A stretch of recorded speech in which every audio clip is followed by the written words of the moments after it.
Good evening. I want to convene the regular meeting for December 18th of the Brattleboro Select Board. We know the meeting has been properly warned because we were here at 5:30. First up is to approve the minutes of the December 4th meeting. Would somebody like to make a motion to approve the minutes? So moved. We have a motion to approve the minutes of December 4th meeting. All those in favor, please say aye. Aye. Aye. Anyone opposed? Motion carries 4-0, and we have Randy, who is home sick tonight. So this reason there's only 4 of us. Chair's remarks. I actually have no remarks, I guess, except Happy New Year, because we won't see each other again until 2019. And does the town manager have any remarks? I have no remarks on the agenda tonight. Thank you. Remarks. Does anyone in the select board have any comments or committee reports that they'd like to make? A couple of real brief updates. Yeah. The diverse workforce committee met a few weeks ago, and I didn't actually report on the meeting, but we're basically exploring colleges to visit and registering with online employment services that they have. And David, would you mind speaking louder? okay, sorry. That's usually not a problem. And the Compassion Committee is working on a series of activities. One is an arts Compassion in the Arts program, and the other is a series of speakers at the library, which I mentioned before, and that is now scheduled for March and April. So I'll bring more information as we get there. Great. Does anyone else have any comments or committee reports? I don't, but I will remind the public that there's a traffic safety committee meeting coming up this Thursday at 8 a.m. Mm-hmm. Right here. We always welcome people coming to put their 2 cents in. Great. Now it's time in the meeting for public participation, and this is the time where members of the public can make comments on anything that is not on tonight's agenda. So would anyone in the public like to make a comment this evening? Yes, come on up. See if I can get her name this time. Hello, my name is Nania, and I'm very sad to hear the update about Centoya Brown's case. She was trialed when she was 16, 10 years ago as an adult for murder, and she's really a rape survivor, and I want the Brattleboro community to prevent people from ever being treated like she is by enforcing a death penalty for rapists and to send the National Guard to evacuate her from the Tennessee prison, because for over 10 years there has not been any justice through the court systems against her and many people like her who we don't know their names. I don't know other people's names, but I know Centoya Brown's case. I'm also disappointed that there are not signs outside welcoming the public to come in to participate. There could be 2 out front, one by the drive and one closer to the sidewalk for pedestrians, and one in the back of the building too, to welcome people.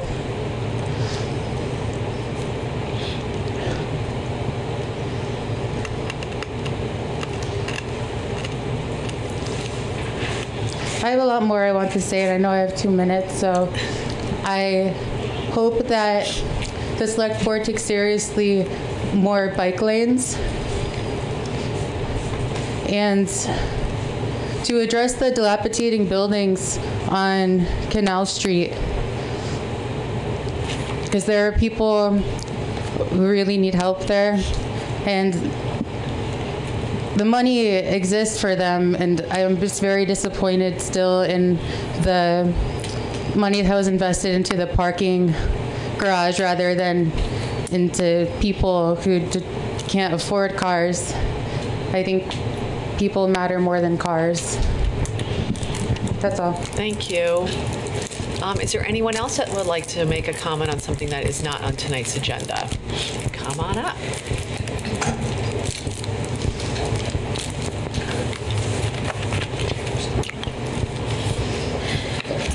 Peter Nickerson, Brattleboro Lake, 67 years in Old Dixie. I think I have found another reason to encourage the listener and the select board to, perhaps I should reverse that, the select board and the listener to consider legalizing all drugs.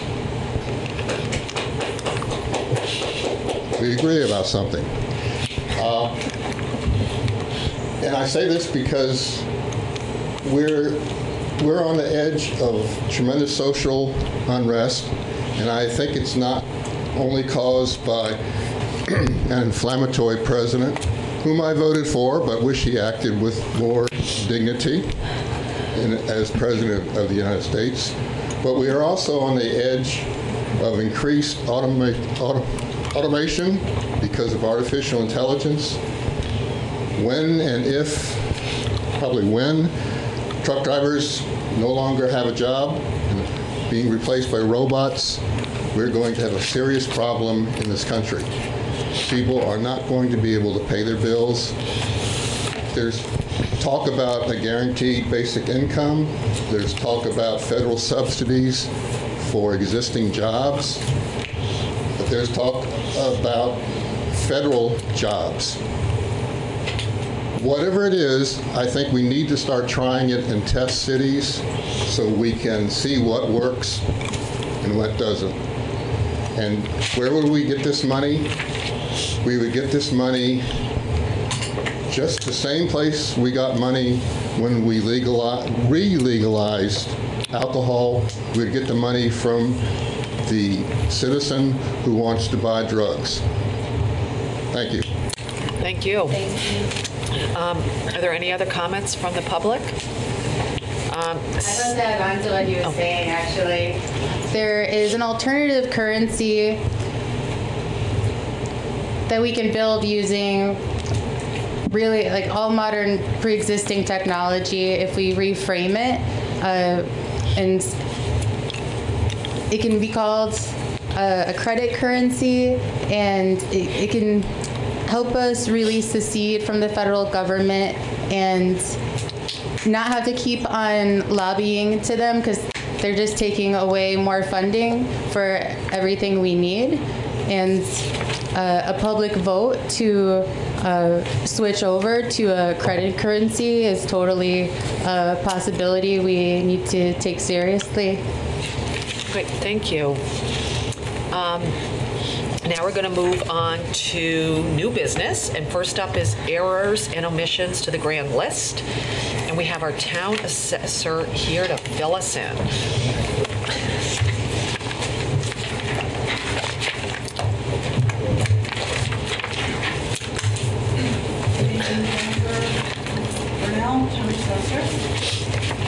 I'm here. This is the time of year to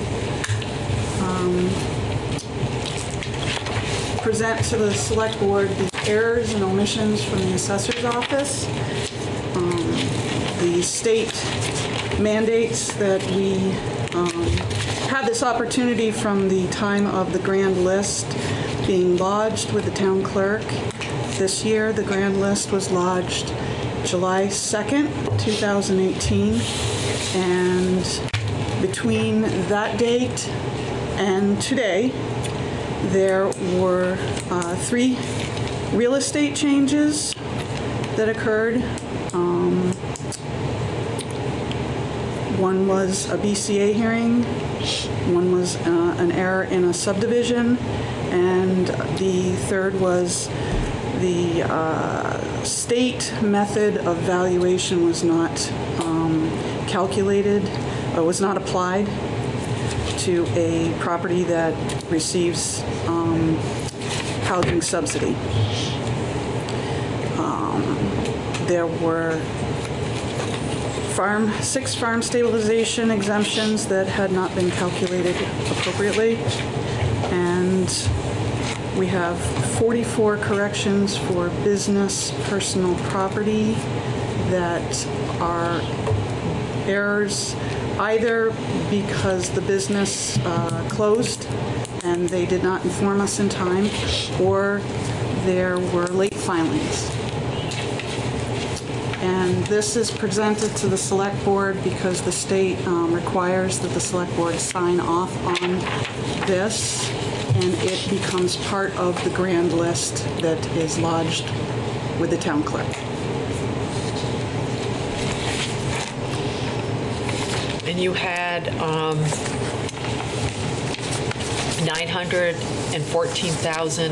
914,599.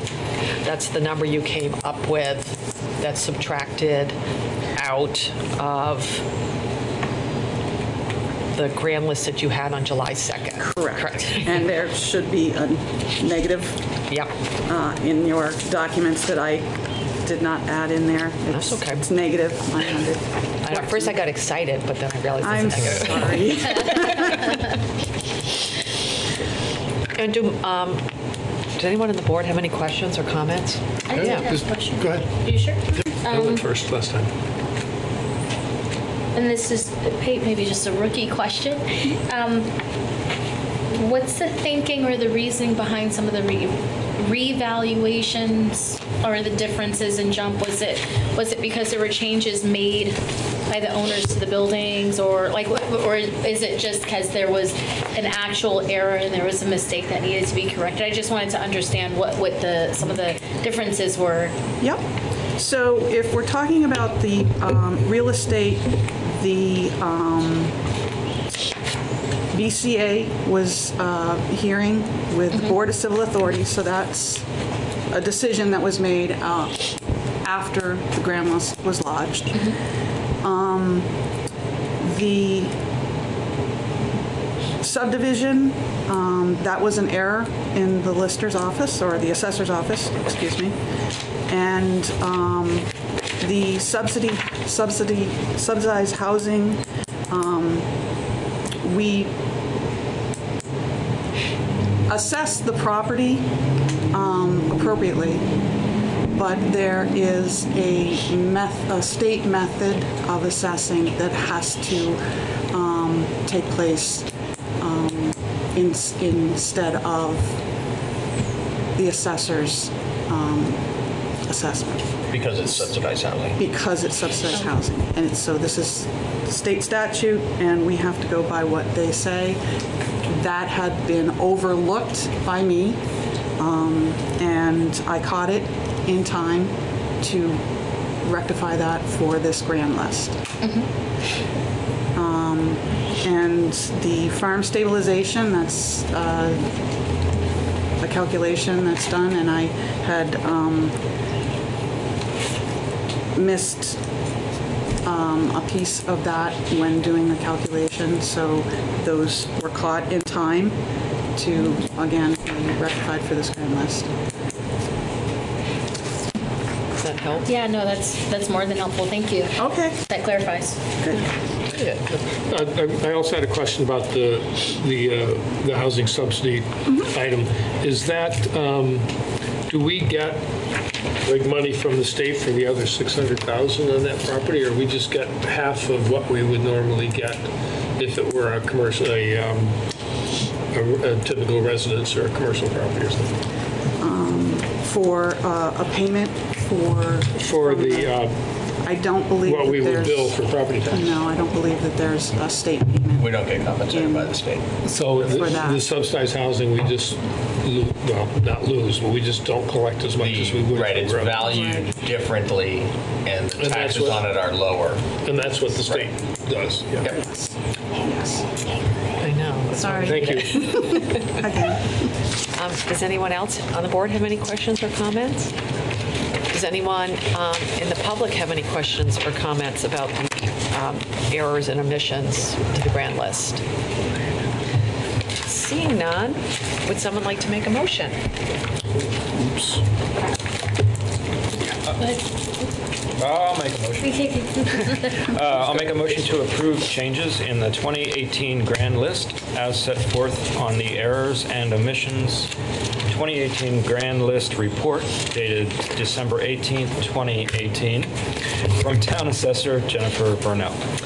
We have a motion to approve the changes in the 2018 grand list. All those in favor, please say aye. Aye. Anyone opposed? Motion carries 4-0. Thank you. Kate, I have one more thing, if I may. Yes. Just to go off script, I want to remind business owners that business licenses are due December 31st. And we've had a steady flow of business license coming into the office. If anyone has any questions, they can call the assessor's office or go online to brattleboro.org. And there will be a fee increase January 1st. Good. That's a good reminder. Okay. Thank you. All right. Have a good night. Next up is John O'Connor with the financial reports. Thank you, Kate, and good evening, everyone. So included in your packet tonight, you have a copy of the audited financial statements and the single audit. And let me just briefly go over both of those items. So the financial statements and independent auditor's report, the auditors issued an unmodified opinion, which is a good thing. And basically what it says is that we've presented all of the information in those 60 pages were presented fairly in all material respects. So that's a good statement. An unmodified opinion is a good thing. Just in general, I want to talk a little bit about the general fund, where we ended up. So we closed the year with a use of fund balance of $649,653, which is $450,322 better than what we had expected. We closed the year with a fund balance of $3,508,192, of which $2,077,299 was unassigned.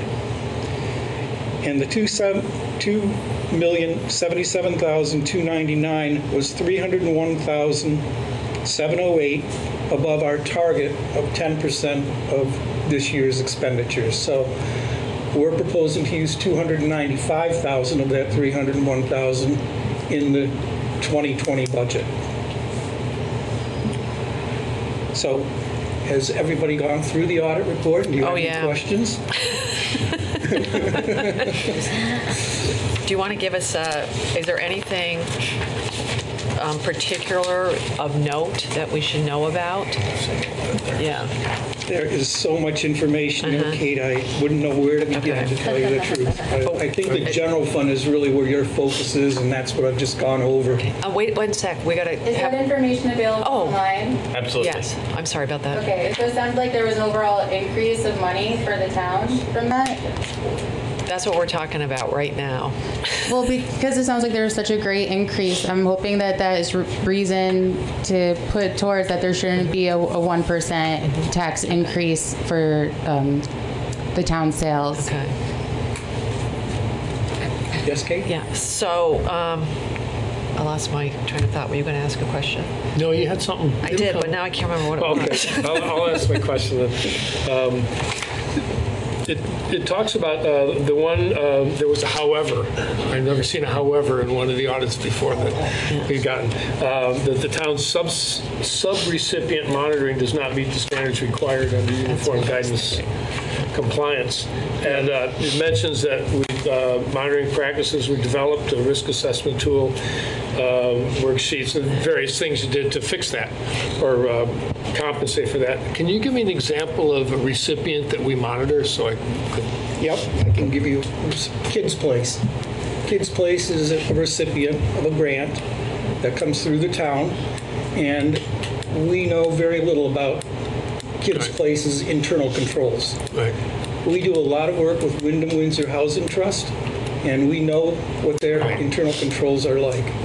But Holton Home, Bradley House, Kids Place, those places are a little less known to us. And so we've increased our monitoring practices on those type of institutions. And those are for when grants come through, not like the money in the budget for social services. That's correct. These are grants that are Thank coming you. through. Yeah, I just wanted to clarify that. Thank Yeah, you. so let me talk a little bit about the single audit and what it is.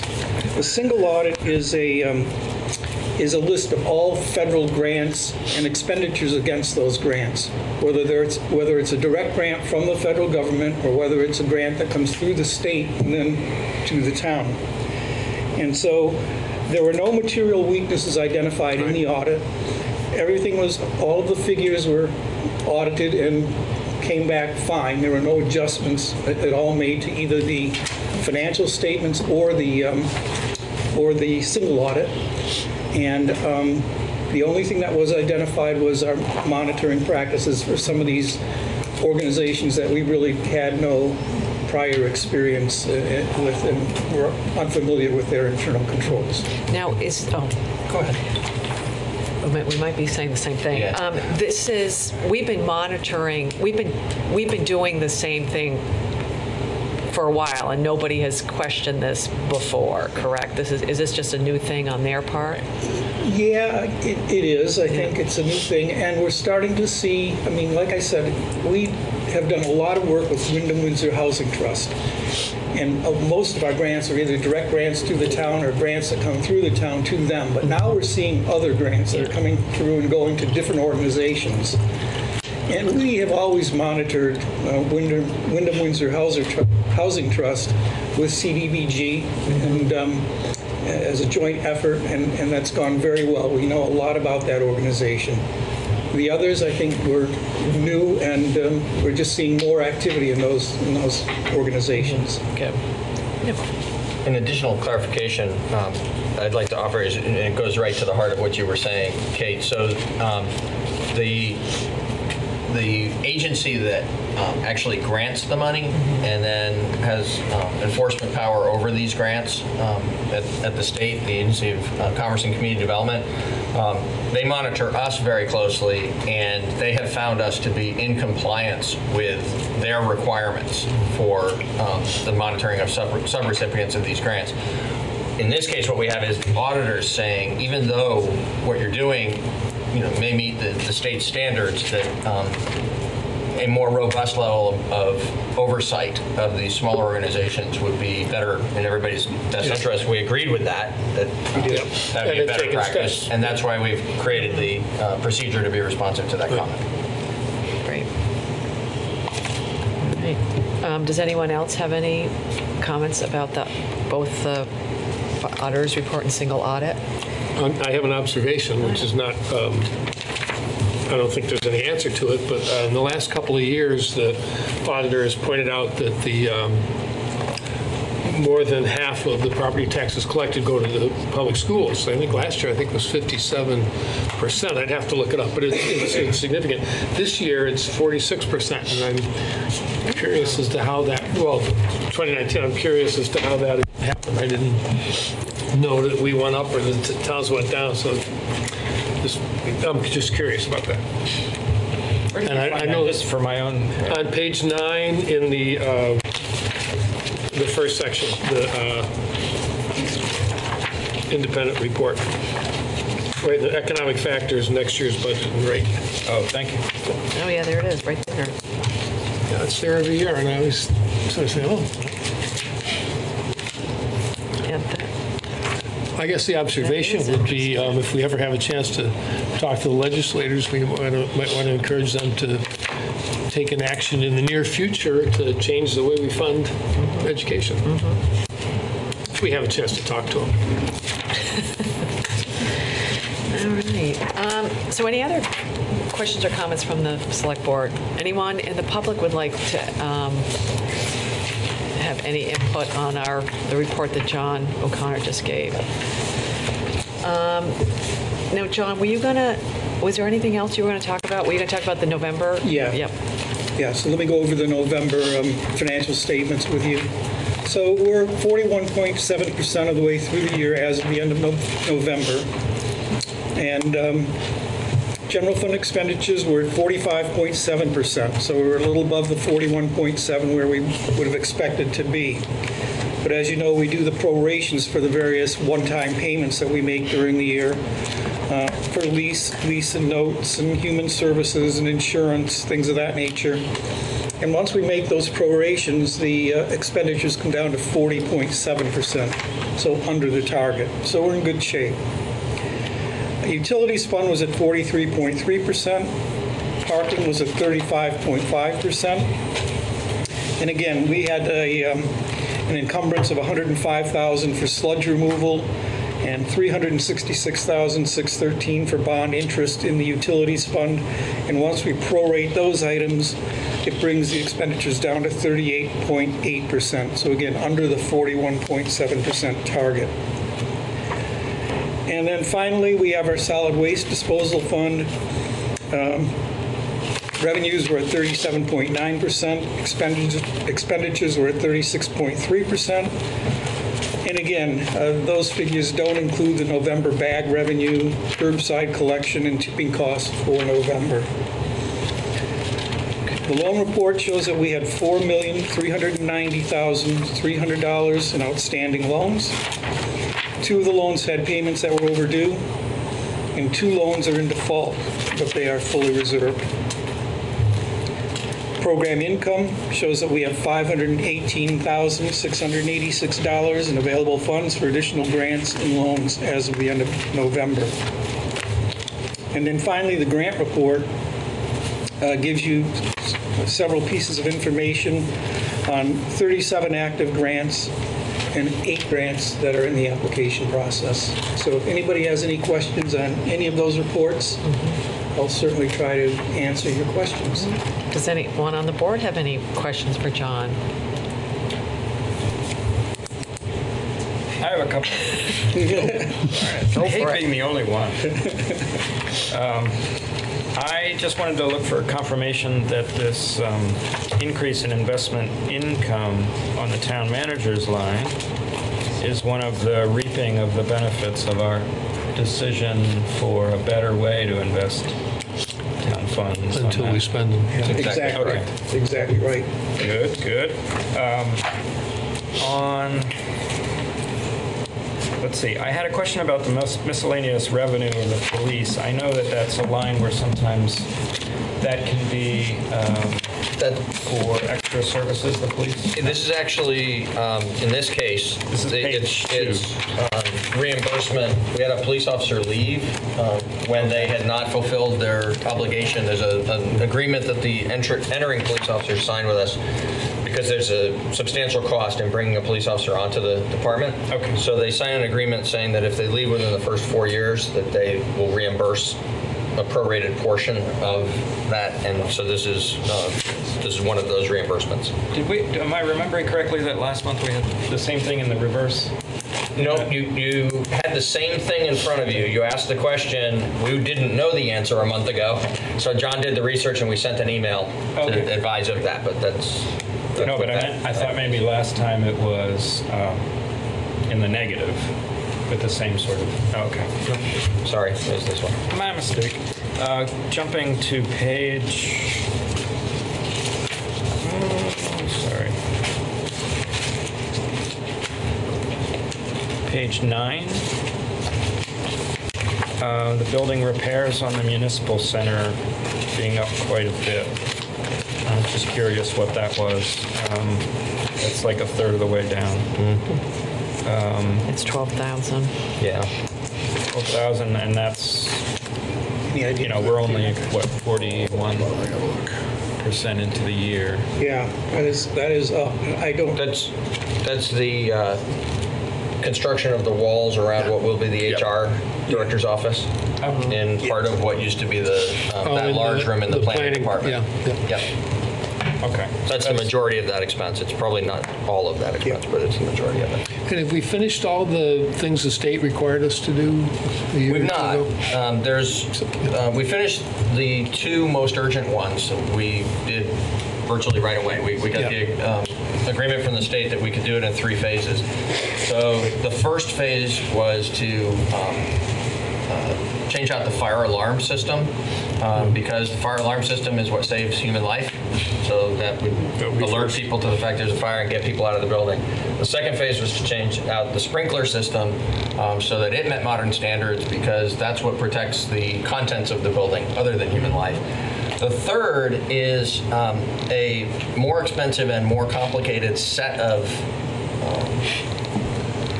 or pieces of work that would need to be done related to the fact that we don't have doors at the top and bottom of the stairways, that there's some penetrations in the floors, going from one floor to another where wires used to go through, but now there aren't, so there's a hole in the floor, and that can allow fire to escape. So these are things that do need to be addressed, but since we have the new sprinkler system in and we have the new fire alarm system, we had postponed doing all the rest of that work while we were looking at the potential for a full renovation of this building.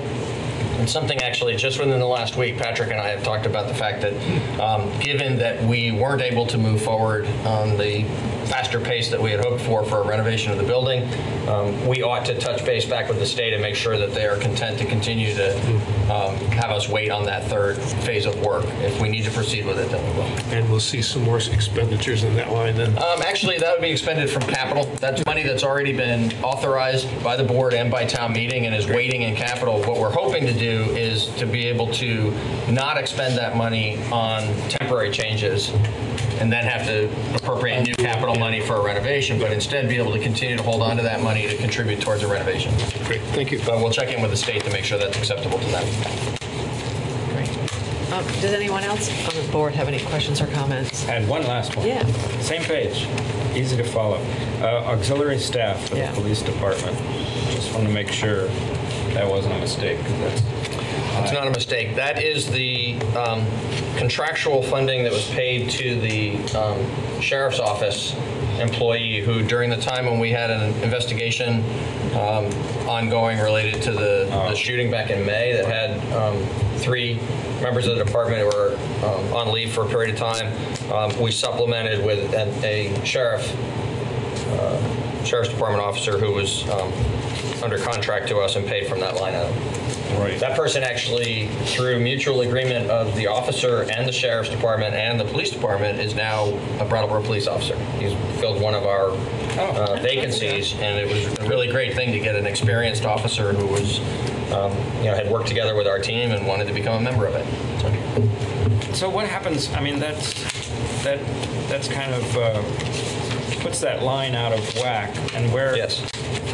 Where typically does that get made up? So this was an unusual circumstance. What we normally see, and we will see at the end of this year because there have been still several vacancies in the police officer positions, we'll see a staff salaries under expenditure and an overtime over expenditure.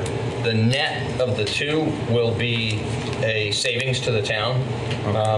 But in this particular year, while we were still paying salaries to the 3 officers who were on leave, we needed to supplement to have just more capacity on the street. And so that's an additional expense to the town this year. Okay. I do see the right 2 lines above it, police outside overtime is quite low, so. Outside overtime is the contracted overtime. You see almost none of it this year because that's when people at like a construction site or a event bring on police officers essentially to function as security officers. Sure. We do almost none of that anymore because of the fact that we've got we were operating at pretty far below 27 officers for a while. We're now up to 25 officers, so we have more capacity to do that sort of assignment if the officers wish to do it. Okay. I was just noting that was budgeted much higher than we needed, so that kind of acts as a buffer in this case. There is a buffer there, and then the overtime item that is the offset to the salary savings is immediately above that, and you can see we've already expended 63% of that budget. 41% of the way through the year because that's where we carry the load when we're understaffed. Okay, thank you. Makes sense. Does anyone in the public have any questions or comments? Yes. So I heard that the town is $4 million in debt with loans. No, I misheard. no, those are loans that the town has made. Oh, given to other people? Yes. Okay. But, and so when you said that there were late payments, are those from local residents, not from the town owing payments? They're from a local business. Okay, thank you. Thanks. Anyone else have any questions or comments? All right, seeing none. Thank you, John. All right, Kate? Appreciate your, Happy holidays, yeah, everyone. you too. We say see you next year. Next up is our discussion on the FY20 budget, and we're going to just see where we are and what we want to do. And we have a nice memo. Shall I summarize it? Yes, would you like to summarize it? Sure. So the board has met 6 times to review the various aspects of the proposed budget. You've now been through the entire proposed budget, looked at a couple of pieces of it a couple of times, but been one time all the way through, and have decided to make certain changes in the course of that first review. I'll summarize this very quickly, that you have approved the rental housing inspection program that we proposed. That'll involve additional overtime for the inspectors in the fire department, offset by fees that will be charged to owners of rental housing units, landlords. And so that there'll be a revenue and an expenditure that'll offset in the budget as it has been modified by the board when you send it on to the representative town meeting. We, the staff, have increased the transfer from the utilities fund to the general fund from $275,000 to $290,000. That's just the result of applying the same formula this year as in prior years, but because of additional expenses, it resulted in an additional transfer. And so that was something that we had not noted earlier in the process. John noted that as we were actually preparing this summary of where we are. Called that to my attention. We thought that we ought to go ahead and make the change and bring it to your attention because it does provide $15,000 of additional non-tax revenue into the general fund budget. Takes a little bit of pressure off, 1/10 of a penny off of the tax rate. Expenditures other than the rental housing inspection overtime that have been modified during the select board's review is adding $5,000 for BCTV funding, subtracting $10,000 for the climate protection funding. You didn't strike that outright. What you did was took the funding for it out and made that a question that you will propose to the representative town meeting. On the warning, and then the DBA had requested an increase in funding from $78,000 to $80,000, and so that has also been modified to reflect the fact that you've tentatively approved their program. The net change is a reduction of $26,250 in the overall expenditures and revenues of the general fund, and so the expected, if you were to adopt the budget in this form, and subject to the separate decision that representative town meeting would make regarding the climate protection funding, regarding the 1% local option and other matters, the budget that you would send forward for consideration at representative town meeting would include a 2.7% increase in property taxes or a 3.46 cents increase in property taxes. At this point, I've also itemized on the second page of this memorandum the 5 things that you've decided to put on the warning for consideration at representative town meeting. So those are the 1% local option sales tax, the visiting nurse and hospice request for funding of $12,200, Kids Place request for funding of $4,000, the climate protection $10,000. And although this would not have a general fund impact, it would come from program income, there is an RTM warning item that you've approved, or you've indicated that you want on the warning to fund CEVEDS at $25,000, which is approximately $2 per resident of Brattleboro. I've noted also here, we'll have more detailed information for you at the January 8th Select Board meeting. But we talked earlier this year about the fact that there is some finish-up business that needs to be done related to the police fire facilities and the police fire bond.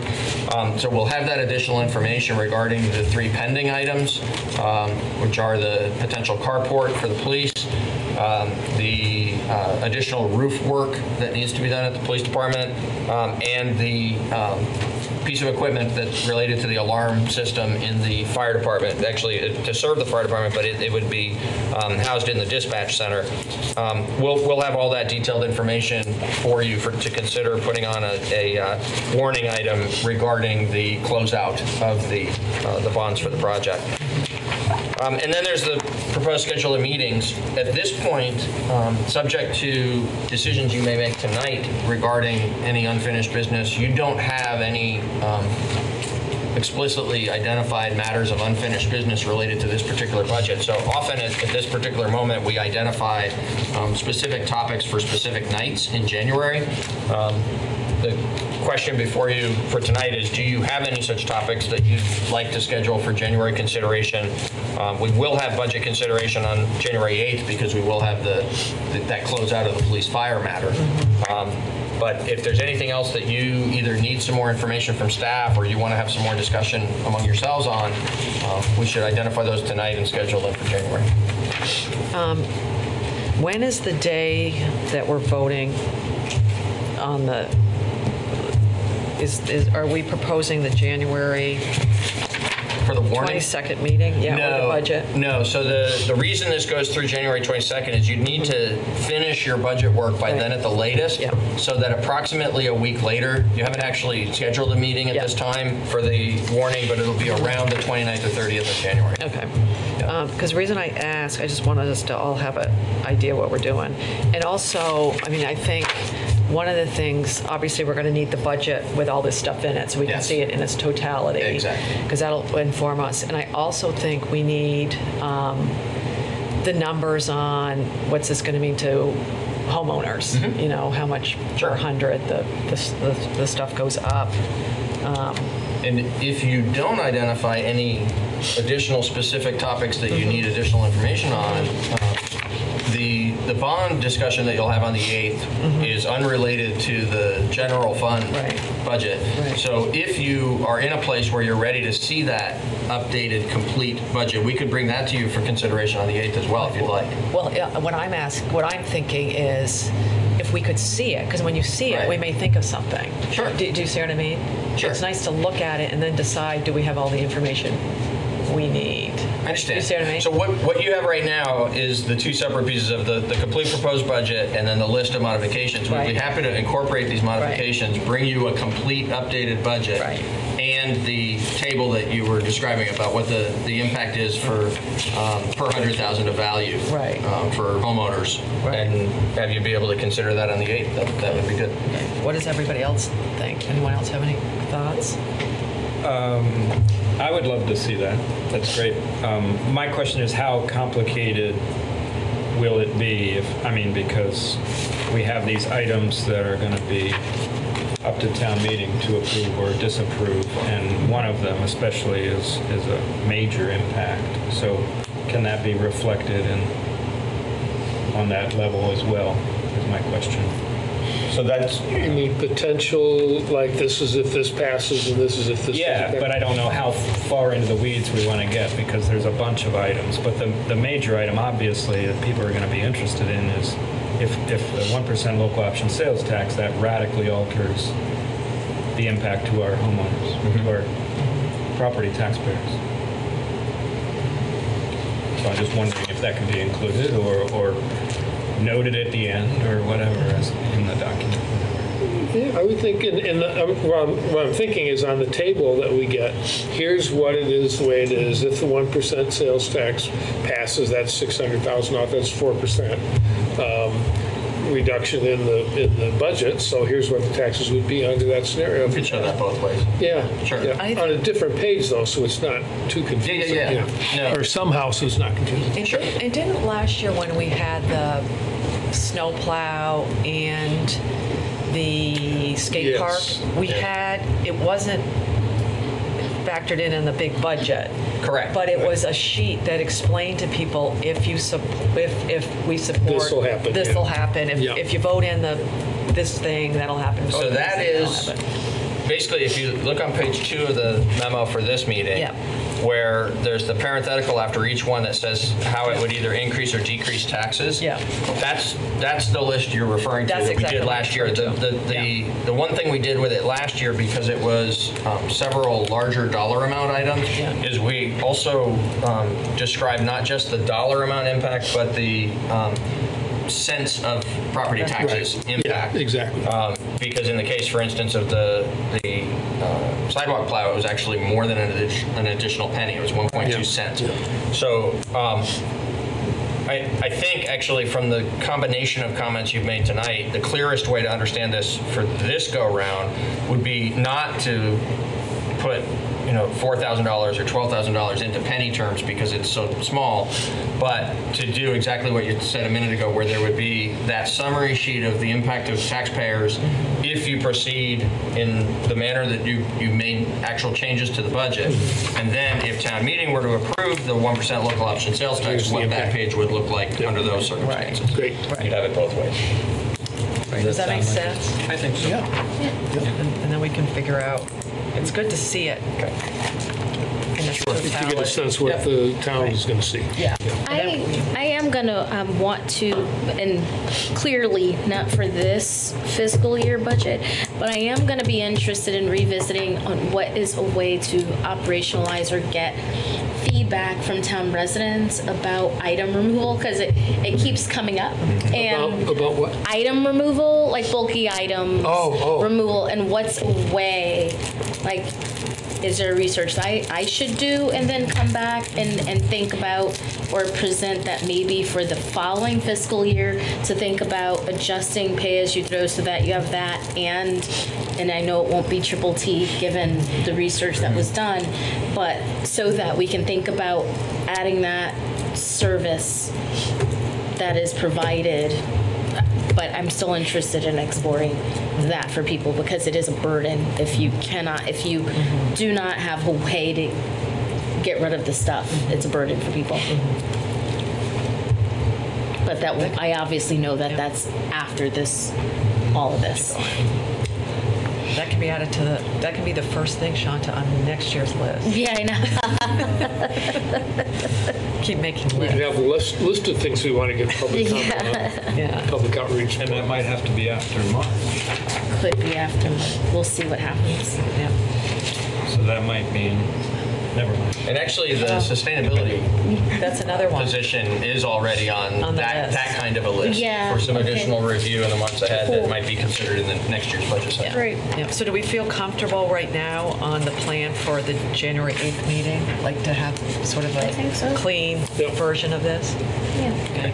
Does anyone in the public have any questions? Yes.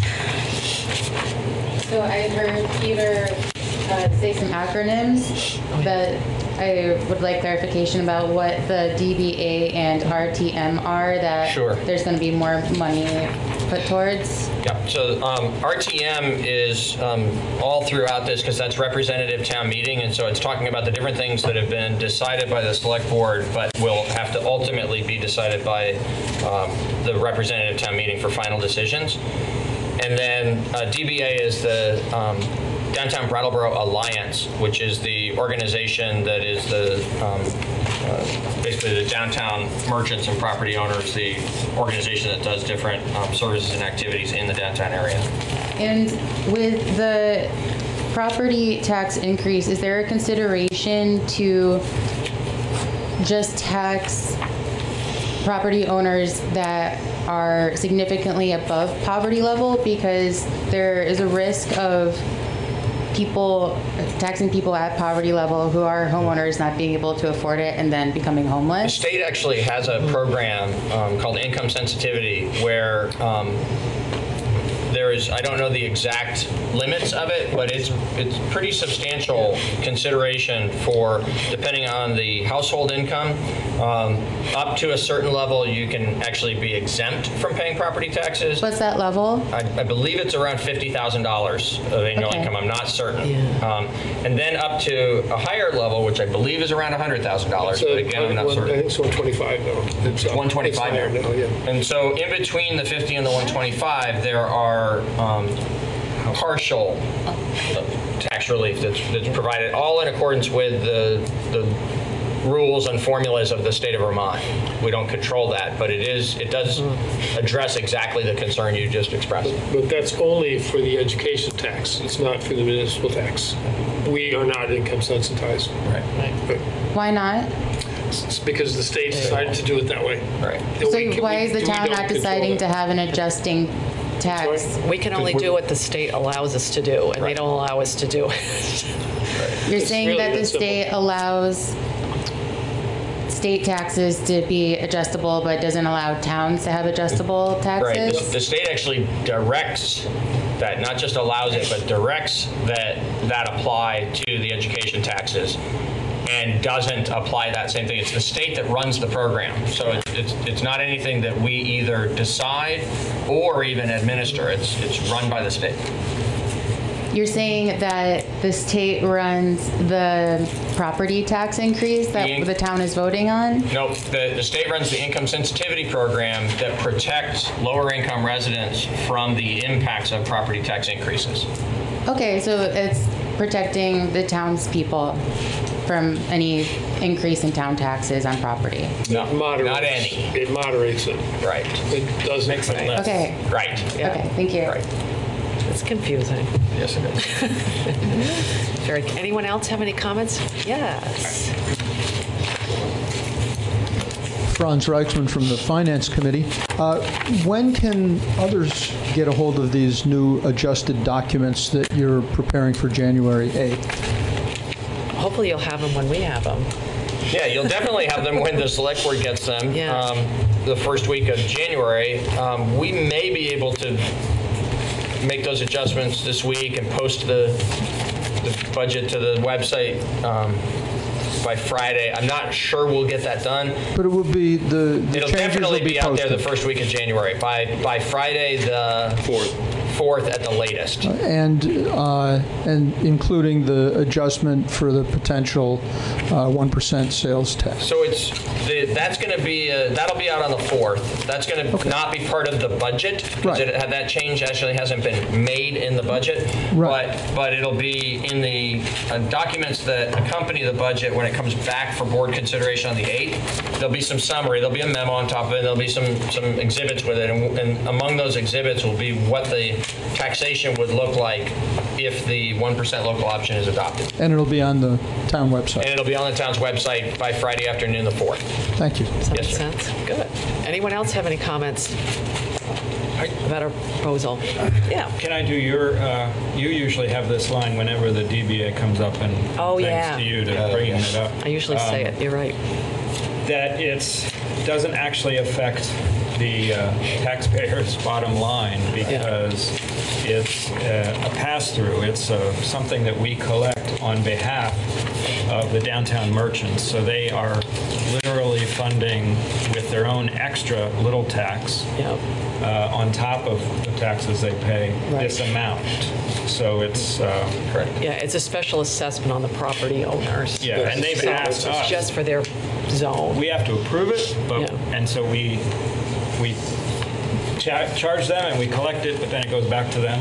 Yeah. It's just the way the downtown district is set up. So it doesn't affect, the bottom line is it doesn't affect property tax owners for us to have increased from $78,000 in FY19 to $80,000 in FY20, the DBA increase that you see. Yeah. And again, that's a state program too. Right. And even the 78,000 baseline is not paid by the broader tax base of the town. It's paid just by the folks within the downtown district. And I do have just a follow-up question from that, because online I was actually explaining that very same thing that I tried to explain clearly, and I'm sure I messed it up just now. But what I was saying was that that's how it works, the pass-through. But then when I was looking at the budget, I couldn't quite figure out why. Because it's embedded in the property tax line of the budget. But when we come and we ask you to approve a property tax rate in the first week in July, that calculation is shown there so that you can see the portion of the property taxes that are coming from the district and the portion of the property taxes that are coming from the broad base. Okay. I think I was about to say, though, that Sorry. it's okay, that it shows up as expense Yes. on the revenue side, on the operating budget. Yes. But not as revenue. It doesn't show as a separate line of revenue. That's the thing I was just trying to say. So it is embedded within the property tax number that's in the budget. Mm-hmm. The calculation Got that it. we've run of the impact to the broad array of property taxpayers separates out that $80,000. So if people makes went in and did the math, it would be there. But is there a way to actually have it Sure, there so that we can create a always- separate line item Because to show it. this person was pointing out it's very odd that I see it as an expenditure, Sure. but I don't see it as a line That's fair. for revenue. Yep. So, and I thought that was fair criticism. So We could do that. it's just Good point. because then it makes it a little more obvious that it's coming in and it's going out again. Yeah. Right. Any other questions or comments regarding the budget? I just have a comment on the scheduling. I don't know. Oh, if yeah. that's- Go for it. I just lost that page. Because we were talking about this earlier and we were confused. Tim and I were confused. Well, But now, what happened with my schedule, and this is self-centered because I have a conflict now, because I thought that, so we have our first meeting, we do first and third Tuesdays every month. So the first is obviously New Year's Day. Right. So I thought that we were shifting to a regular meeting on the 8th, and then naturally we'd have our next regular meeting on the 22nd to be a 2-week span. Okay. But what we're actually doing is having a special meeting on the 8th, and then deciding to possibly cancel the first altogether, and then just have our second meeting on the 15th. I'm just wondering if people are open to the idea of just moving so that we space out our meetings better for whatever might happen in between. Does it make any sense to do the 8th special meeting and instead of doing the 15th to do the 22nd? Do you not have a meeting on the 15th? Because that is our regularly scheduled meeting, and anything that's not the first or the third is a special meeting. Correct. But if If you feel like it's too disruptive to the public when they're counting on first and third to do that, but I was just advocating for, since it's already disruptive because of the lack of the first, that maybe people wanted to move the meeting. I would be open to that only because I have a low residency program and I've got to let everybody know my schedule. I'm going to be up north for 10 days. On the block 15th. party. So on the 15th? I'm going to be, You're I'll gonna be- do this offline, but I'll let you guys all know. Okay. I'll be back on January 15th, but I'm open to your suggestion. so what was the suggestion now? Keeping the 8th, but not doing the 15th? Got it? Oh, I don't want to move the 8th and 22nd instead of 8th and 15th, with the 22nd as a maybe. And I feel if it's just for me, I don't think it's that big of a deal. But I was throwing it out there that if there were any other members, we don't know about Brandy, but if there was one other person that said, "Oh, I also can't do the 15th." That's good spacing, though. I would be on board with that. Well, we still may have to meet on the 20. Yeah, we can't just have one meeting in January. No, he's proposing the 8th and the 22nd. Right, okay. I just thought I heard don't do the 22nd. I was confused. No, but I thought I heard that we may have to add even the 29th. Yeah. We will definitely have to have a meeting in that, somewhere between the 29th and the 1st, maybe 2nd, because of the back timing under the state statutes for when the warning has to be approved. So somewhere in that 3 or 4 days. Usually a very quick. It You is a mean very January quick meeting, 20 yeah. you So mean January 29th. between the 29th and the 1st, right, January 29th and February Okay. 1st, one of those evenings we need to get together. So just throwing that out there. Maybe we don't have to decide tonight. I don't. Maybe we do. It would be better, if you're going to cancel the January 15th meeting, it would be better for you to express your intention of doing that. Although, without Brandy present, you might want to say that's your intent, subject to confirming with her that it works. I don't know. It's up to the board. Right, why don't we just check with her and then we can get back with each other? Because we know we're definitely doing it on the 8th. Yeah, it won't be until January 8th that you'd be able to announce what's happening with the 15th Right. and the 22nd. So Right. it would be good, I think, if you could make a tentative decision on that. And then, it's not something you vote on, and so Right. I think procedurally it would be fine for you to express your intent. Yeah. We can confirm with Brandy, and then if she agrees, Right, then we we can could alert the announce it. public to That's the right. change of schedule. So it would be, we would cancel the 1st and the 15th and schedule the 8th and the 22nd. That's the proposal. Yeah. Well, why don't we just say we'll do that, and if we have to meet the 22nd or the 15th, we'll Right. put Because it if back. something comes up that we have to do the 15th. Yep. Okay. I just save all the Tuesdays, show up. Hopefully everybody's here. Okay. That's what we've been doing for the last 2 months, is saving all of It the. gets to be a habit. Okay. All right. Thank you. Next up is contract amendment for the Whetstone Brook hydrology analysis. So this is a request to extend an agreement that we already have with Du Bois and King to do work of this nature related to the master plan that's being created for Tri-Park. But where there's some hydrologic and hydraulic modeling that needs to be done to fill in a gap in our data related to the Whetstone Brook out in that part of town, it would be done under the contract that's for the Tri-Park master plan because it will directly benefit that project and because that's where we have Du Bois and King already under contract. But the results of this work would also benefit areas downstream, particularly that commercial area where we've had quite a lot of interest in people wanting to redevelop properties that are between Mountain Home Trailer Park and getting down towards the Brattleboro Housing Partnerships housing. There's about a mile or so there. There's been some challenges to those properties getting redeveloped because of the floodproofing that would be required. Get flooded. With the new, yes, severely, some of them.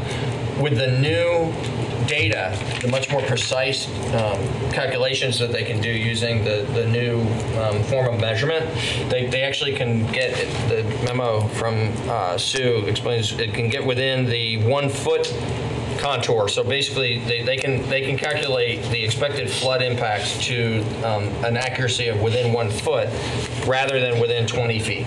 And that much more precise information, we believe, would have a positive impact on the potential for redevelopment of those properties. So for those two reasons, we think this is very beneficial. For a relatively small amount of money, we recommend that the board authorize us to enter into this contract extension with Du Bois and King.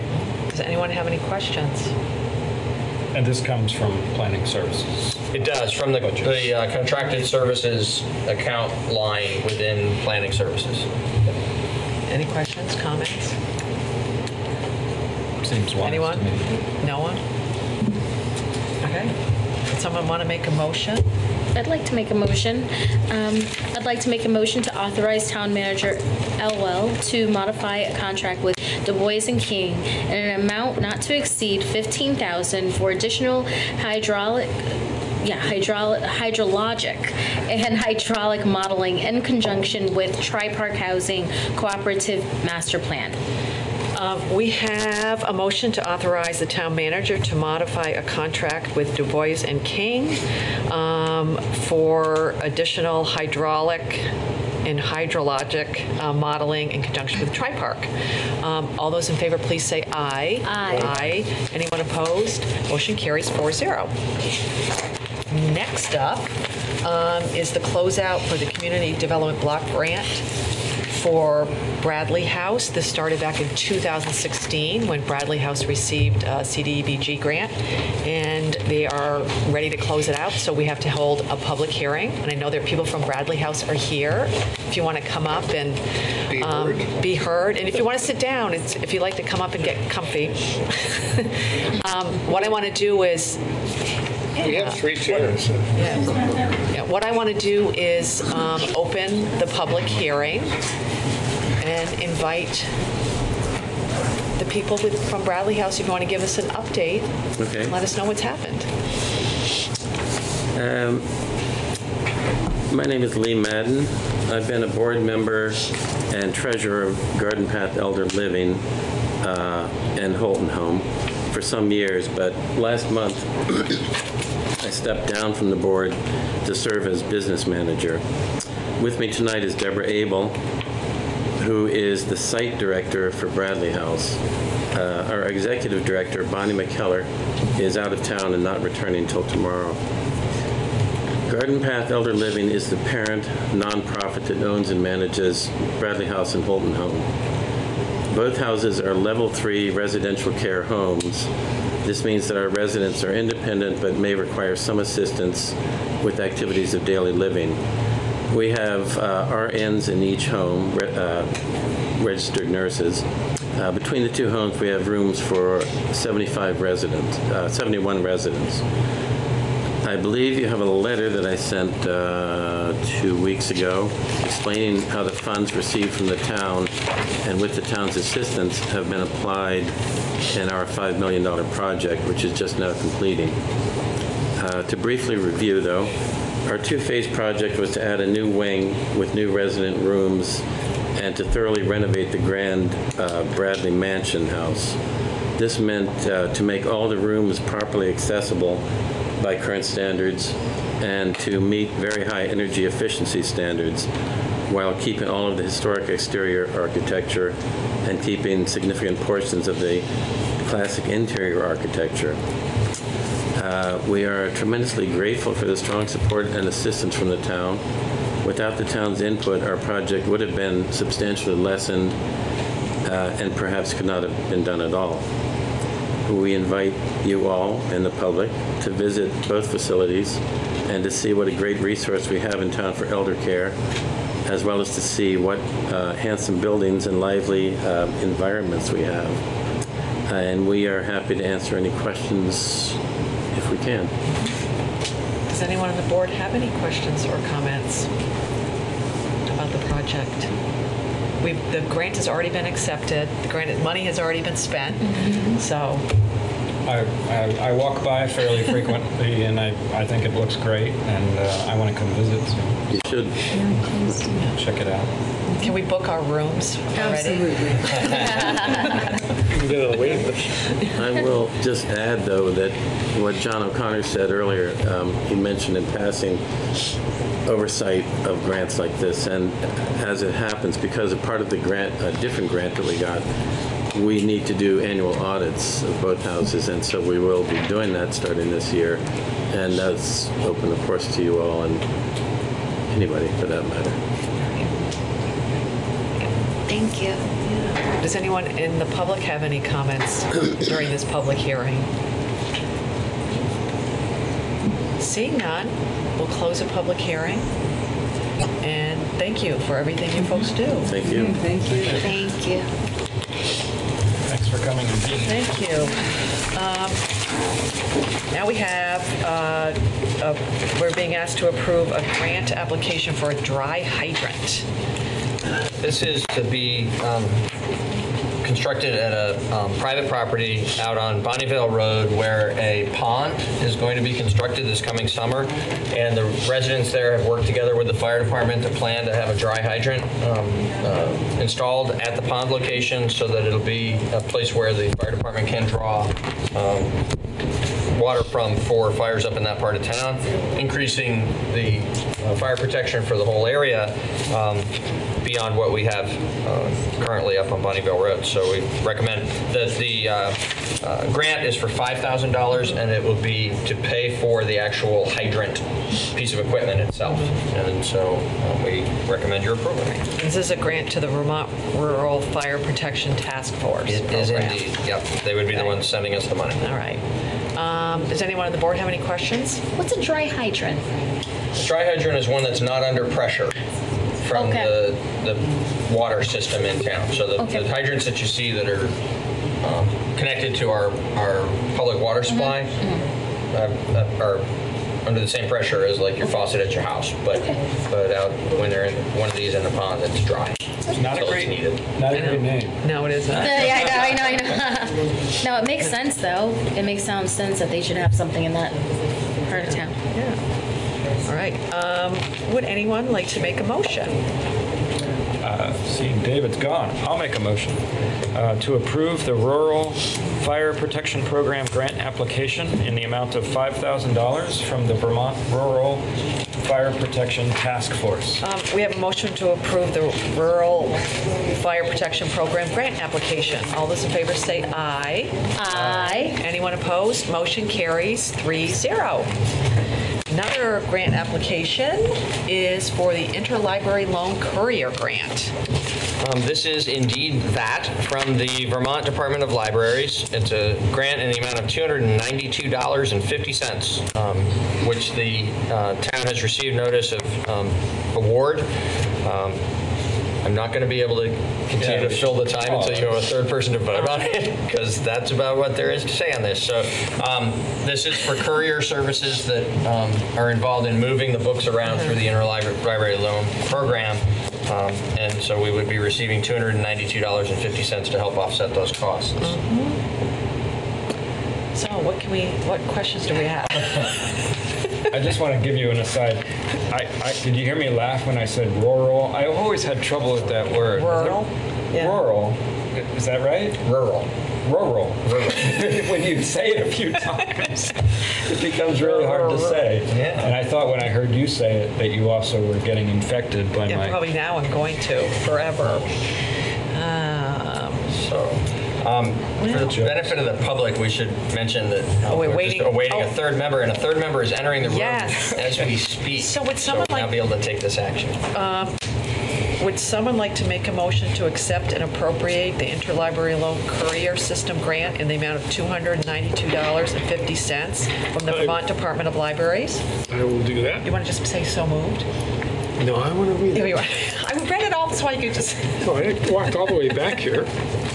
I move that we accept and appropriate the Interlibrary Loan Courier System Grant in the amount of $292.50 from the Vermont Department of Libraries. All right, I won't read it again.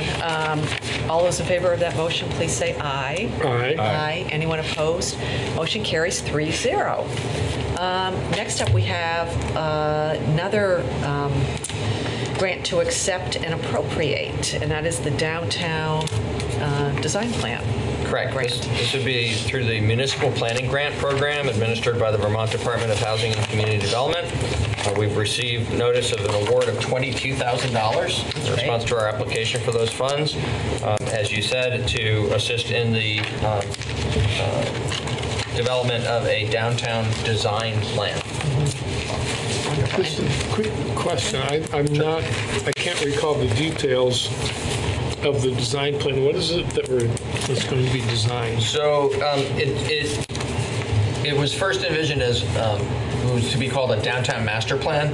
There's it will include some design aspects where it'll actually like encourage certain designs and discourage other kinds of designs, and so it's a design plan. Sue may still be in the building if you need a more detailed explanation than that, but there's a reason why in the initial planning portion, this is all in follow-up to the town plan item that you recall a year ago we did the parking study in order to collect data and sort of be the first step towards doing what we called at that time the downtown master plan. This is that next step, but it is now being called the Downtown Design Plan because of the slight change in the intention of what the Planning Commission has authorized for that body of work. And it has no connection with the people that came a few years ago and went around and looked at the whole town and did a whole presentation, and we're going to come back. No, don't even get me started on that. No. That's over. This has something totally, you don't even want to. Okay, well. Separate. It's Hopefully totally separate. this will be different. Better, yes. This is totally different. Look, I have a quick question too, because maybe I'm being dense. Design plan, you're not talking about anything that would involve artists. No. Okay, you're talking about like Although, architectural design? You know, Patrick may be able to speak to this in a way that I'm not able to. What I would say is, Just curious. Look at his face. Don't put me in this. The Planning Commission's shift to this form of a downtown master plan is intended to have aesthetic impact, not just functional impact. But it would be a stretch to call it being about artists as opposed to incorporating aesthetic consideration into the downtown master. Let me rephrase my question then. I guess, is there any potential as they move along, or will there be space, especially if we're talking about aesthetics, to include and engage artists in the area? Or is it not that? Maybe I don't understand what the plan is. Maybe I need to revisit what it is. Yeah, it's a planning effort about like the functions and appearance of downtown. Oh, then that possibly could potentially work across sectors and include It will actually artists. I don't know of any specific intent to reach out to artists as a separate entity. What I know is that this process includes a substantial amount of public engagement. Okay. There will be That's public only meetings perfect. and discussion of what ought to be in it, and then some public meetings to review what actually is in it. Well, no, that's good. I just wanted We to can make use sure those that there'd public be some meetings. input and maybe like Sure. if there's design and aesthetic involved, Sure. that then there would be a potential for community building and Absolutely. yeah. Yeah. Cool. I Great. wonder if it might be sometime after budget time and early in an agenda, so she doesn't have to sit here all night. I'll ask you to come and sort of flesh it out a little bit Sure. for us, just to sort of refresh our. An update on the Yeah, well, just because we've started talking about housing and. February. You'd like that on one of the February agendas? Or maybe after town meeting. After town meeting. Yeah, just to, we need to pack it in. Sure. Yeah, just to get a sense that. If I'm not wrong about this, this is the perfect time for the public to get involved in an issue like wanting to see more bike lanes, more openness to the river, It's a for really good instance, idea. and Yeah. what are our priorities in town, like, Waterfront housing. you know, parking versus walkways. Yes. You know, so that's a good time to get involved, and that's why we'll try to. Hopefully, that's part of what, so we can Yeah. find out. Absolutely. Yeah, And great. that's what So I'm we'll sure try it's to all let this everybody know stuff. when that's happening, because that's part of And it's the shaping of the town. It's overseen by the Planning Commission, so they will also be regularly considering it at their public meetings, but there will also be a variety of special meetings around this process. And we'll put it on an April agenda for you to get a full update from Sue. Thank you. Cool. Thank you. Would anyone like to make a motion so we can accept and appropriate the grant? I'll do another one. To accept and appropriate a municipal planning grant in the amount of $22,000 from the Vermont Department of Housing and Community Development Program for a downtown design plan. We have a motion to accept and appropriate a municipal planning grant for a downtown design plan. All those in favor say aye. Aye. Anyone opposed? Motion carries 4-0. Next up is to accept and appropriate a grant from the Governor's Highway Safety Program. Yes, it's for $31,850. It's for supplemental traffic enforcement for occupant protection and impaired driving and law enforcement support equipment.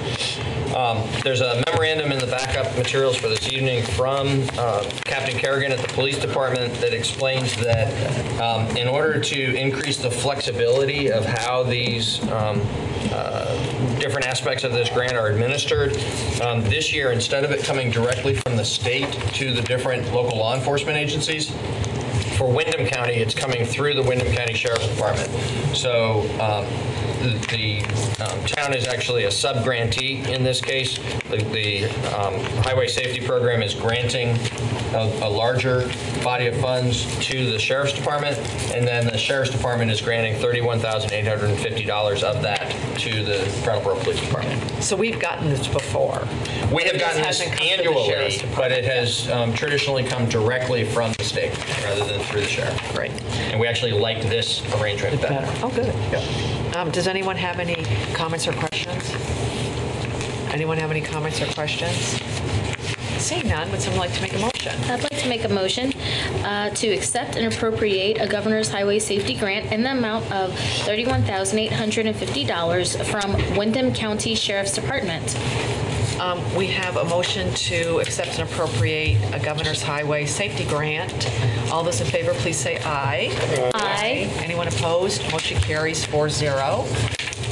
Our last item is to cancel the regular meeting on January 1st. I think we just already went through all of that. So would anyone like to make a motion to adjourn?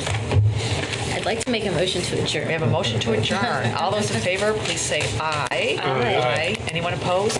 Motion carries 4-0, and we will be back on January 8th. Correct. So Happy New Year to everybody. Yay. And where can I put my binders? Oh, David, I need to tell you something. I'm leaving them both You here. want to store them here again? Well, yeah, well, I can't take this with me, and I don't want it to. I have That's more fine. space at my We'll put it house. right back.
Good evening, everybody. Welcome to our Town of Newfane Select Board meeting.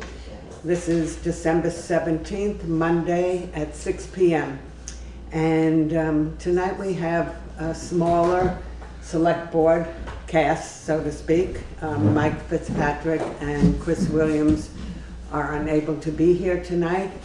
We have Shelley Huber. We have Gary Delius through speakerphone, and I'm Marion Dallin. We have Shannon Meckel, the administrative assistant, Jay Wilson, road foreman. We have people as special guests tonight who I will introduce later on. And so we're ready. Okay. The first thing for business is, item on business, is there any addition or amendments to the agenda? Hi, how are you? No. Okay, no additions or amendments. Going forward, can you please, or Gary, can you Make a approve motion. make a motion for December 3rd regular meeting? So moved. Okay, Shelley? I'll second it. Okay, all those in favor say aye. Aye. Any opposed? No. I'm sorry, was there any discussion, Gary or Shelley? No, No. just want to make sure we were talking about the additions or corrections to the meeting minutes of the December 3rd regular meeting. Yes. Yes, Okay, all right. that's what I said. Okay, the next one is the minutes for December 3rd budget meeting. So- Move to accept without any corrections or additions. Okay, I'll second it. any discussion? No? All those in favor say aye. Aye. Okay, no opposed. The budget meeting minutes pass. Next item on the agenda is the road business. Road foreman, Jay Wilson, will give the report, and the road commissioner, Chris Williams, is absent tonight. We have a draft of the road safety audit for Dover Road, and they will be sending the final version of it after Christmas. Melanson Roofing is coming to fix the slate on the Waynesville Hall. And the majority of their cost is going to be just setting up the equipment to get up there. They said the repairs will be very quick, it's just the time it's going to take to get the lift up there and so forth. We're still doing cleanup from the storm at the end of November, and we will be for a while, I'm sure. The new Western Star still has not been delivered. We've had 5 or 6 delivery dates. It is now scheduled for this week, so we'll see if it really shows up. It will be sent up to have the plow wing and body mounted. So we've had to spend some money on the Sterling to keep that going until we can get the new truck. I have prices on the new all vinyl windows for the garage. They were $546.96 each. I still haven't gotten an installation price yet. And the second radar sign is set up and ready to put out. Great. Thank you. May I ask a question, please? How Sure. many windows do you have in the garage? 9. 9, okay. Thank you. And my other question is, where will that radar sign be put initially? Do you know I yet? think one is going to Brookside, and the other one will probably be in South Newfane, because we've had it in Williamsville for the last few weeks, so I thought Right. I'd move it to the other sections. Okay, thank you very much, Jay.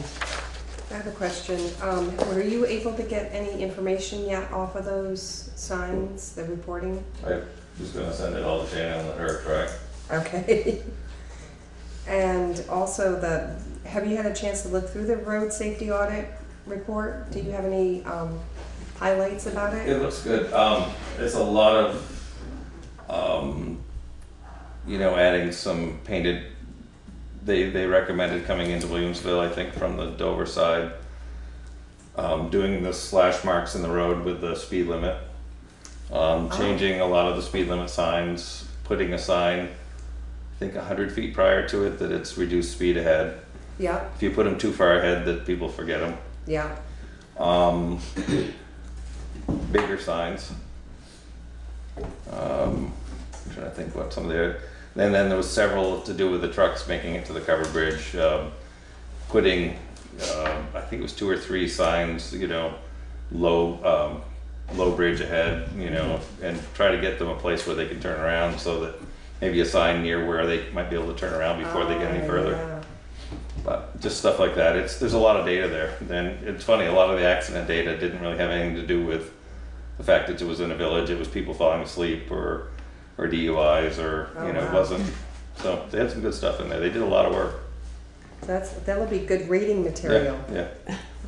All the people are giving their comments that are part of that team. Yeah. And so there'll be some little changes here and there, but then they'll give us the final draft of it, final And copy. that's pretty responsive from them. So you asked, and like within a few weeks, they did a report? Yeah, pretty close. It was, maybe a month. Yeah? Yeah. Yeah? Is it possible to get a copy of that report to peruse, just the I think public or the planning commission, maybe? I think once they do the final copy, I'm not sure they want the draft. Okay, the final copy. Probably not, because then it'll get mixed up with the Right. final. But So yeah, as soon as we have the once final we get copy. the final, I plan on sending it to all the traffic people anyway, once we have it. Excellent, thank you. Yeah. That's good news. Really good. Okay. Thanks, Jay. Yeah. Any further questions? Can somebody? Motion to accept road commissioner's report. Okay, I'll second it. great. All those in favor say aye. Aye. Aye. Okay, no opposition, and the road foreman's report is accepted. Thank you very much. Administrative assistant report is next. Shannon, please. I sent out the letter last week in support of BCTV. It's attached to my report, just so you could see what went out. I also had something about the draft traffic safety audit, but I think we've covered that. I've ordered the flags for town meeting, both a American flag and a Vermont flag. Oh, great. So those will be here in plenty of time. Good. And I'm just continuing to work on the town report, finalizing the budget. I suspect that we'll just need one more budget meeting. It should be after January 1st though, so that all the appropriation requests have time to come in. And I'm still waiting on the final audit, so it doesn't really make sense to have another one in December. Yeah, it's too close to the holiday. Yep, so maybe after the meeting on the 7th would be. And we have one tonight after our regular meeting is adjourned tonight. We're going into budget meeting. Yeah. So exciting. Yeah, that's all I got. Okay, well, thank you, Shannon. Yeah. Any questions or comments? I have a question as far as the flags go. I noticed on some other towns, they actually say the Pledge of Allegiance.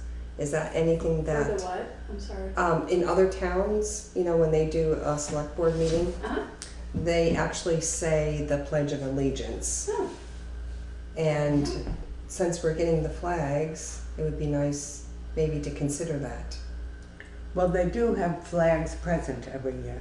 It's just Well, I'm that we saying- haven't owned our own. No, for I'm town saying hall. at the select Select board board meetings meetings. she's talking about. It's something I could look into. I don't know.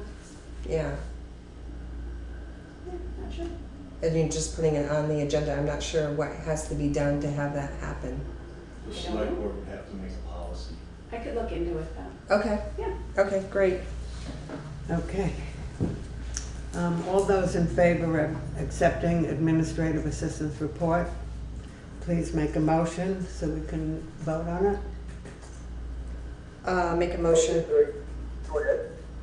Okay, I'll make a motion to accept the administrative assistance report. I'll second that. Okay, all those in favor say aye. Aye. Aye. Aye.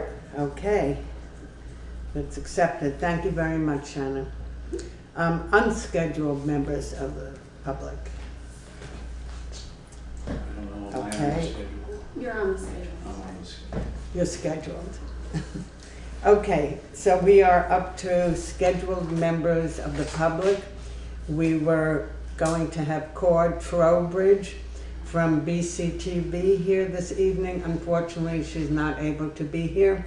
And we have Marty Cohn, who will represent BCTV. And thank you, Marty, for being here.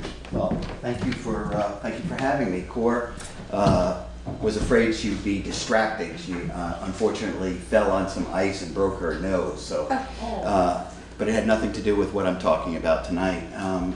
My name is Marty Cohn. I'm a resident of Newfane and a board member of BCTV.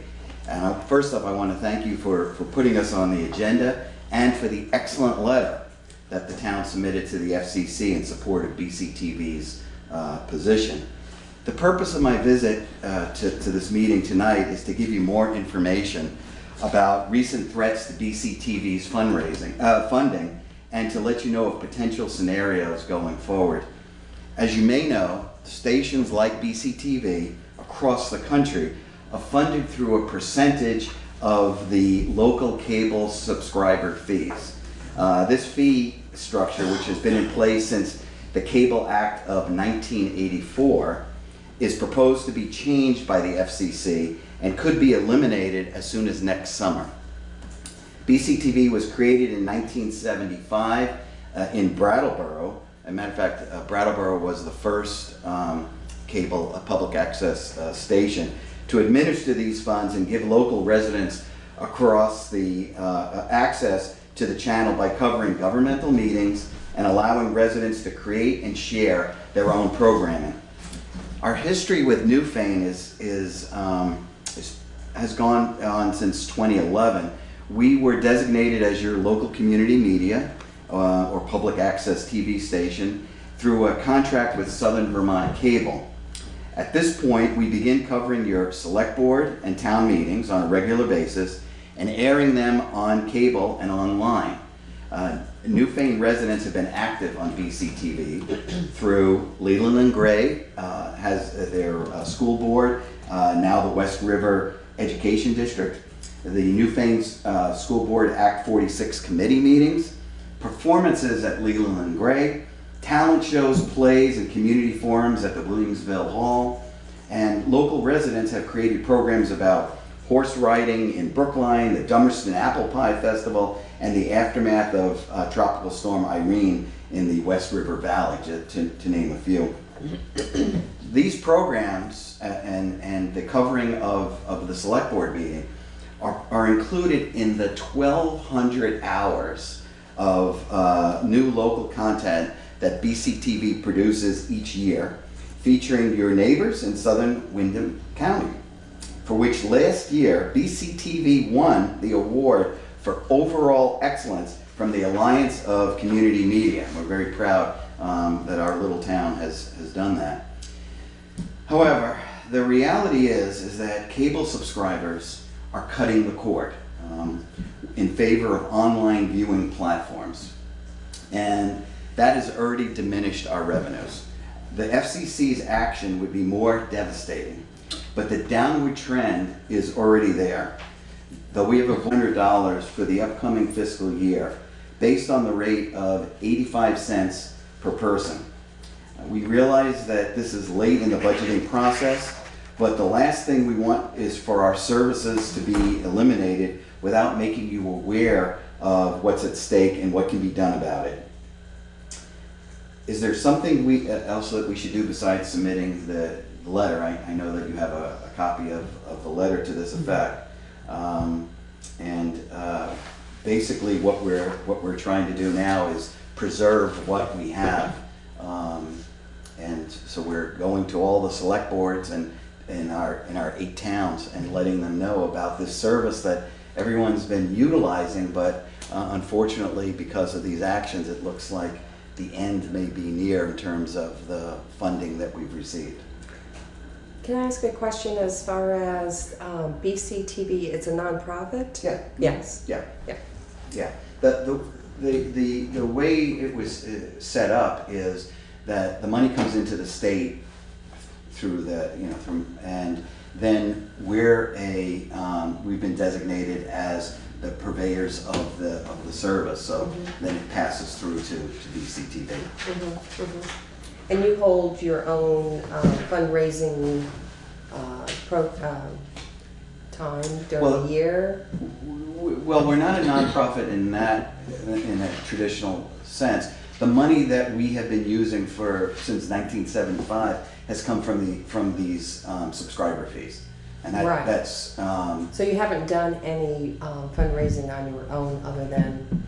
Up until now, Yeah. there has been no need to even think about it. Yeah. And the situation with the FCC is something that's been happening very quickly.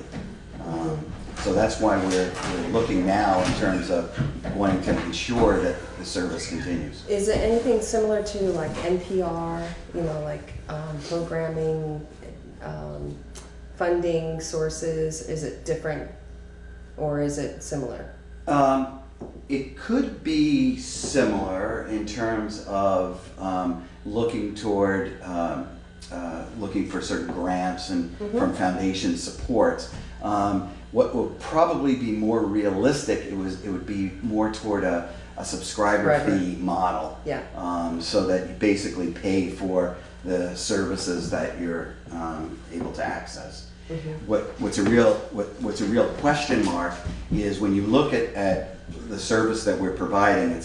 There's three components to it. There's the government side, that's the G. Yeah. There's the P and the E, the public and the educational. The educational being the work that we're doing with Leland and Gray in this area, for example. And the P part is all the shows that are produced by members or residents. Yeah, great. learning how to It's do. great.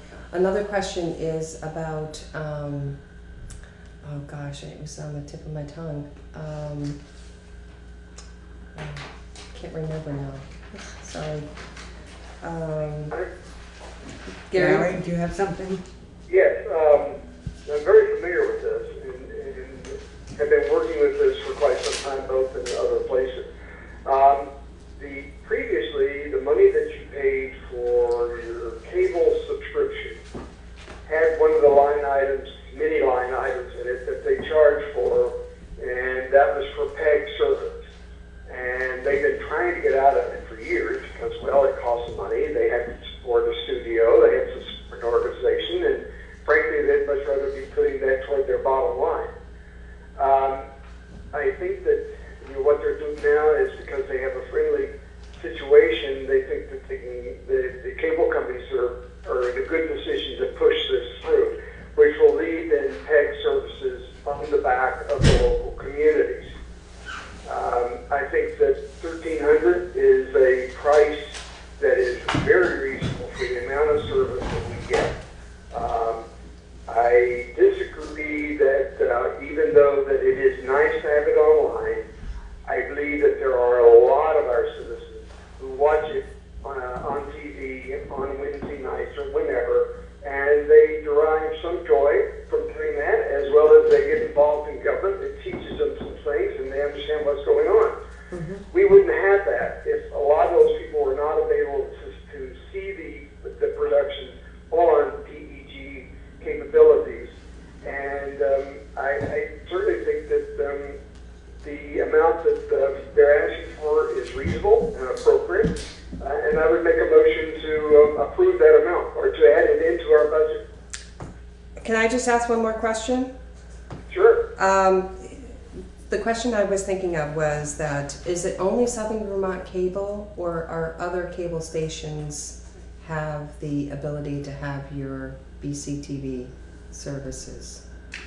No, we serve 8 communities. In this community, it comes from Southern Vermont Cable. Okay. In Brattleboro, for example, it comes from Comcast. Oh, okay. Yeah. But this is something that the FCC covers everybody. That's you're dealing with. Oh, yeah, that I understand. I just was wondering if there was other. I have Southern Vermont Cable. Right. But That's who covers the Newfane area. this area. Yeah. Okay. Is there anybody in the audience who has a question or comment about this? Well, Okay. I would second Gary's motion. Okay, so now we can have further discussion. Anybody? Well, it's a very stressful situation and upsetting situation that this I can't even imagine that this could happen because so many people are grateful. They come up to me, and I'm sure they come up to you and other people, and say how happy they are that they're able to sit in their own home and watch this. And it really provides such a service to the community. Yeah. We agree. Yeah, it's a great service. So, anybody else have a comment? The other question I have is about the PEG service, Gary, what you were referring to. Yes. The fees like you see on your billing. Yes. Yeah. So is that what we're kind of talking about, is the PEG fees? Yeah, that's going to be gone. So other Yeah, people they will wanna- understand. Yeah, and They want to again, do other things with that money. that money will end up somewhere else, I'm Yeah. sure. Our bills are not going to be cheaper, right? So that's a good thought. Yeah. Okay, we have the motion to vote to give BCTV the amount of $1,300 that they're requesting. We have a second, so we can vote on this now. All those in favor of passing the motion, please say aye. Aye. Aye. Aye. Any opposed? No? So the motion passes. Thank you very much. Thank you. I really appreciate it, and I'll be watching this on BCTV. There you go.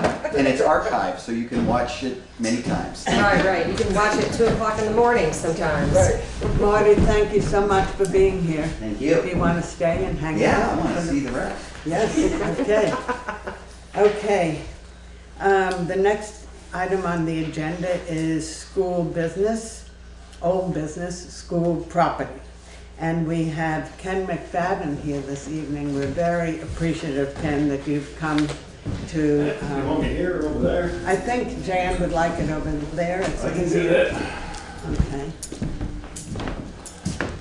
So if you could introduce yourself again. Absolutely. I'm Ken McFadden. I'm the New Brook Chair. I was also on the Act 46 Committee. And right now I am on the West River Board. And I am not representing the West River Board. Let's make that clear.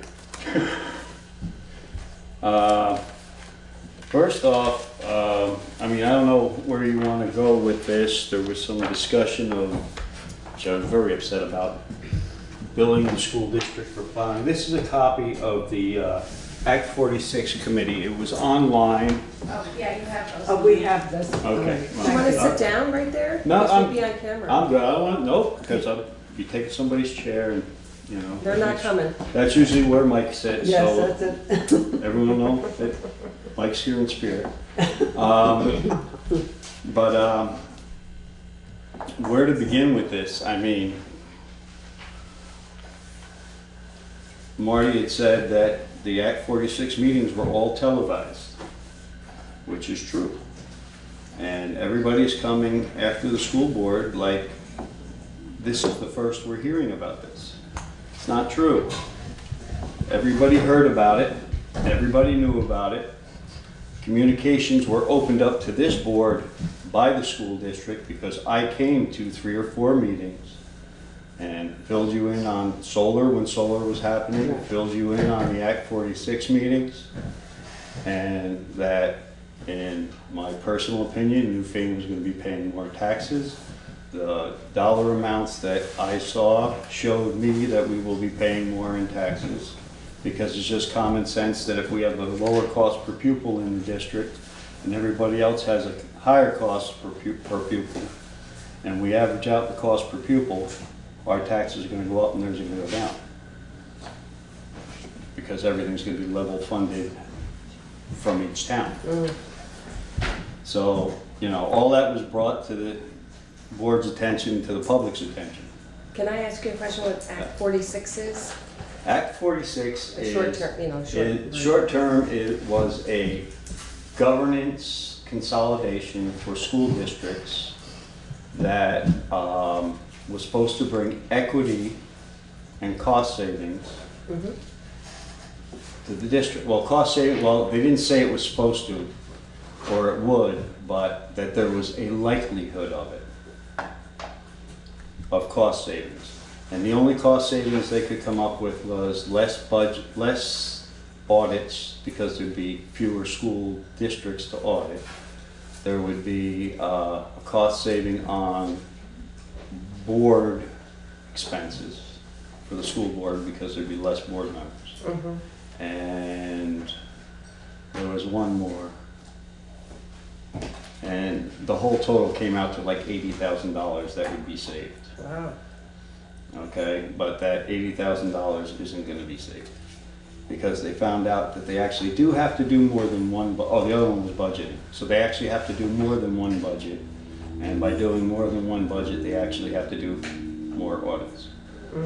So, and back in, we'll talk, do you want to talk about the Act 46, the property, or the combination of the two? I think both, if you could explain Okay. a little. Yeah. Okay, so Act 46 was brought up to a vote in March of 2017 at town meeting.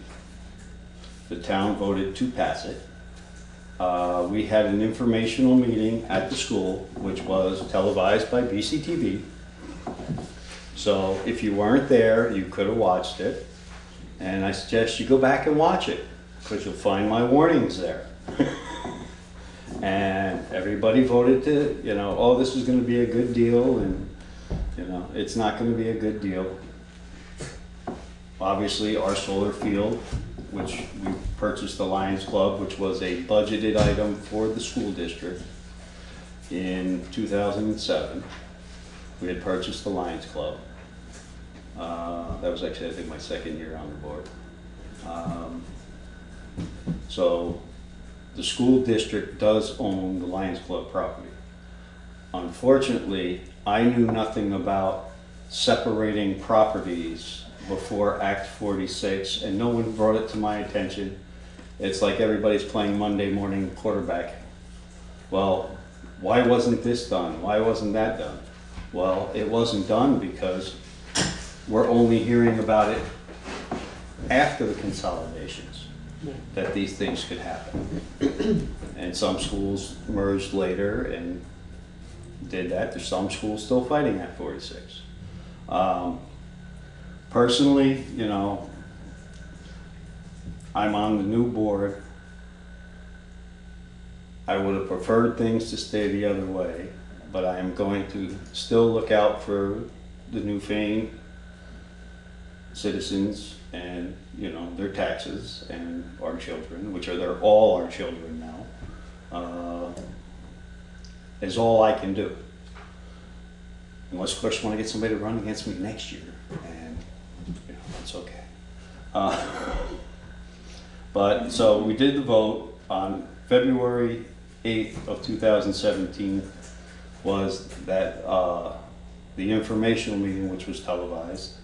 There was also 3 other meetings, or 4 other meetings, Leland and Gray, 4 other meetings. There was one up at Wyndham, there was one in Jamaica. They were all over at different times that anybody could attend from any town. Did any of you attend any of those? No. No. Okay. And I'm sure the other 2 board members didn't either. So, Gary, did you go to any? I was at the meeting, I believe in 2014, where we discussed the solar field as a trade-off on the heating system. So I'm familiar with that part. Oh, okay, but not the consolidation, the unified. I only know about the consolidation from what we were talking about at town meeting and all the press leading up to that. Okay. All those meetings were televised. Previously with the property rights and ownership. I have no information regarding that. So those inquiries came from Mike and from Chris. Right. Who were much more knowledgeable about it at the time and remember the process more clearly than I did. I think we were discussing whether or not there would be still an option available for the separation of the property. It was already voted on. Well, can I ask, in terms of voting on this, was that made public, or that there would be a vote? about that property? It's in Article 7 of the agreement. Yeah, I pulled that up. So no later than June 30th, 2019, the forming districts that vote to join the unified district will convey to the unified district for a sum of $1. And subject to all encumbrances of record, all of their school-related real and personal property, including all land, buildings, and contents. So we have, it says you have up to June 30th, 2019. It says you have up, no, that you have up to sign it over to the That's district. a transfer of property to Right. the unified district. Right. Now, So my understanding of this is these articles were voted on by the taxpayers of Newfane okay, because they voted to pass Act 46. okay, that's fine, but has a transfer of property A been transfer of property, as far as, only the town would know that, I wouldn't know that. We did not know that. That's why all of this issue came up. No, I mean, as far as, has it been no done? paperwork has come to the school board yet. done? Okay. I believe that has to be signed by, I would imagine by the town clerk. Right, know a anything transfer about of property, whoever transfers property for the town. Right, so somebody would have to sign a deed, and if nobody signed a deed, it hasn't happened. Right. So it hasn't been So I guess the officially It signed. hasn't been officially signed though. And believe me, this hurts me more than it hurts you. I spent 9.5 years from start to getting that solar field running. And we had a beautiful contract. I personally think we made out great, $26,000 a year lease payment for 20 years. I was at that meeting. And, you know, we're getting like 15 or 20% off our electric bill. Also, the other schools in the district, plus I think Wardsboro, are also on that contract to receive credits. credits. Right, so, yeah. So will these, excuse me, will the solar system stay in place there, or are they going to be transferred No, elsewhere? it has to stay there. It has to stay there. It has to be, how can we move it? We can't move the solar field. Okay. So, Can we move the school boundary lines? I guess we could find out if we can do that beforehand, but that's, last I heard of it was, I was told that it was brought up and there was some discrepancy about plowing and everything else, so I figured I'd come. Well, the other question is, are the solar panels on that property that was purchased from the Lions Club? Do you know that? Yes. Okay. I just happen to be the president of the Lions Club currently, but it has nothing to do with it, Right. but I have some history on the sale. Right. But the. It's not, I don't believe it's all on there. I Okay. believe some of it is also, so we'd have to move lines from where the original properties were, because some of it is not still on the old school property and some of it is on the Lions, most of it is on the Lions Club, I believe. Because we used to have where the school fair used to be years and years back. Right behind the school back there. well, I'm sorry, but when you just were referring to that, we were talking about snow plowing and things like that, that came up as an important question in terms of, for the town of Newfane, if we don't own the property anymore, how would that be still our responsibility to maintain the property? Well, technically the town of Newfane never owned it. The school district owned it, which is owned, of course, by the same people that own the town of Newfane. Right, Yeah, right. The citizens. The citizens' property. As far as that goes, this year, I would hope that you would keep plowing and not sit in the school district of bill, just for the fact of the new district doesn't come into effect till July 1st. So you would be billing the school district and we would be paying for it anyway, so it doesn't make any sense to do that. And after, I mean, each of the schools right now all take care of their own plowing. However, and it's not, as far as, it's not a billed item. So if in the following years you were to bill the new district, more than likely everybody that is doing it for the other four schools would, the other three schools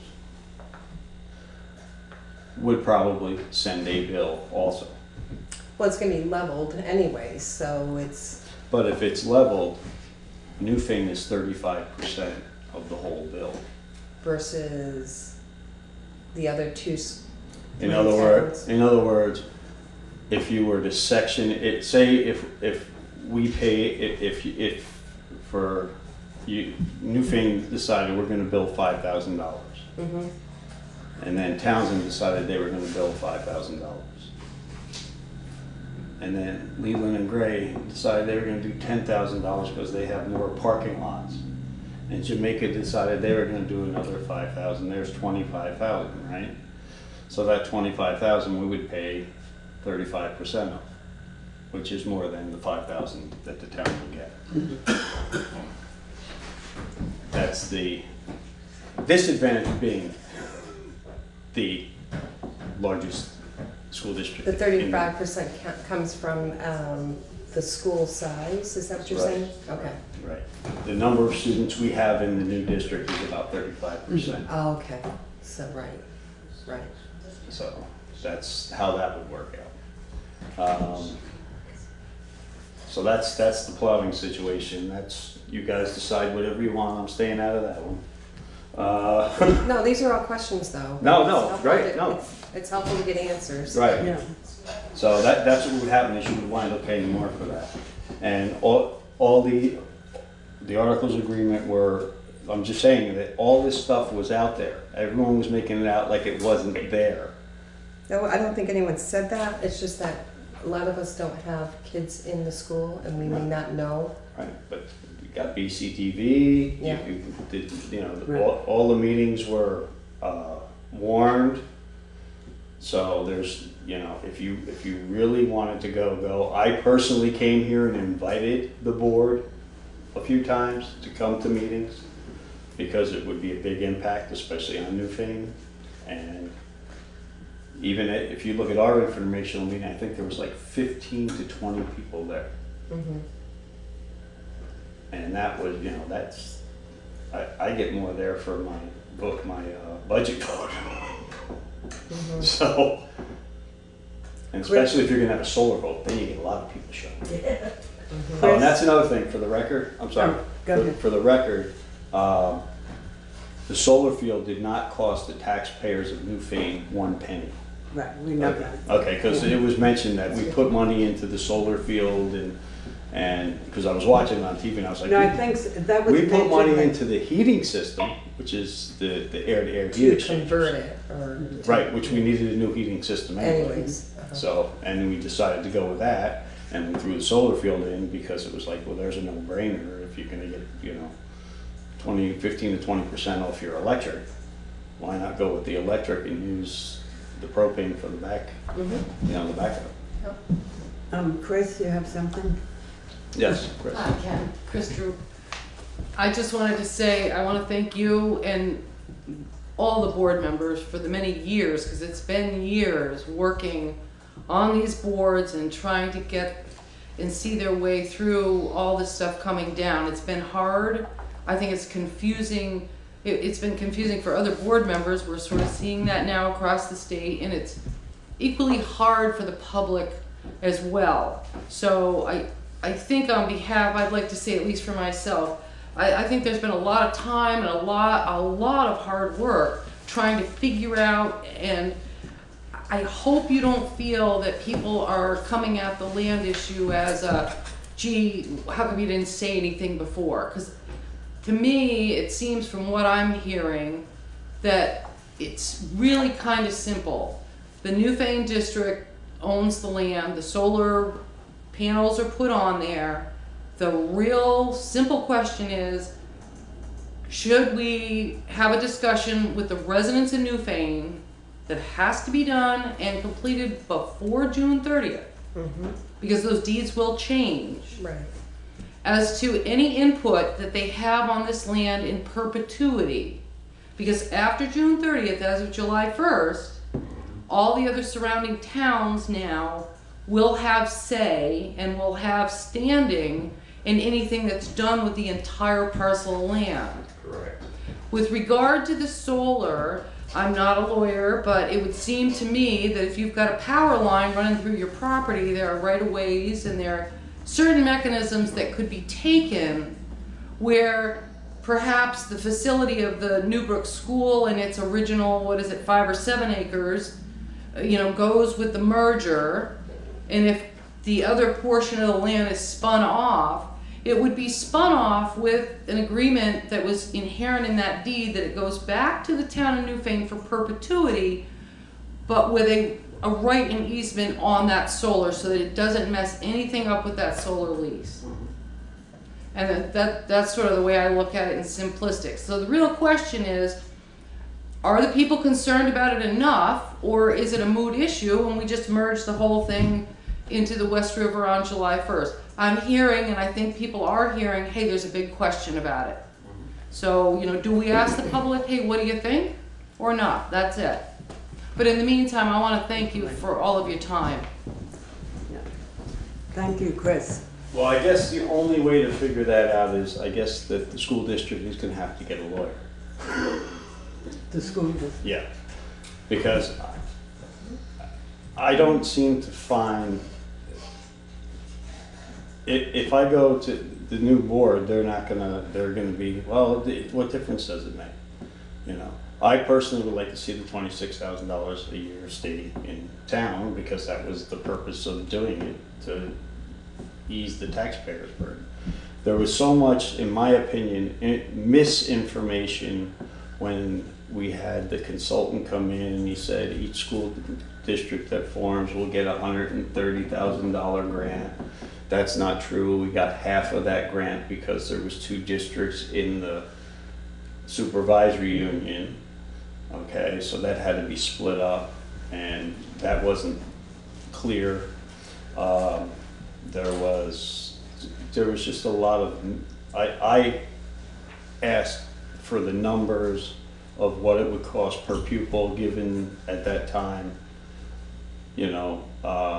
what each town was paying, how much each town would pay, and the consultant said, oh, I'll look into it, oh, I couldn't do this, oh, I couldn't, and it was always putting it off, and my personal feeling is the reason that it was put off, because it was going to be a negative for Newfane, and they didn't want to publicize it.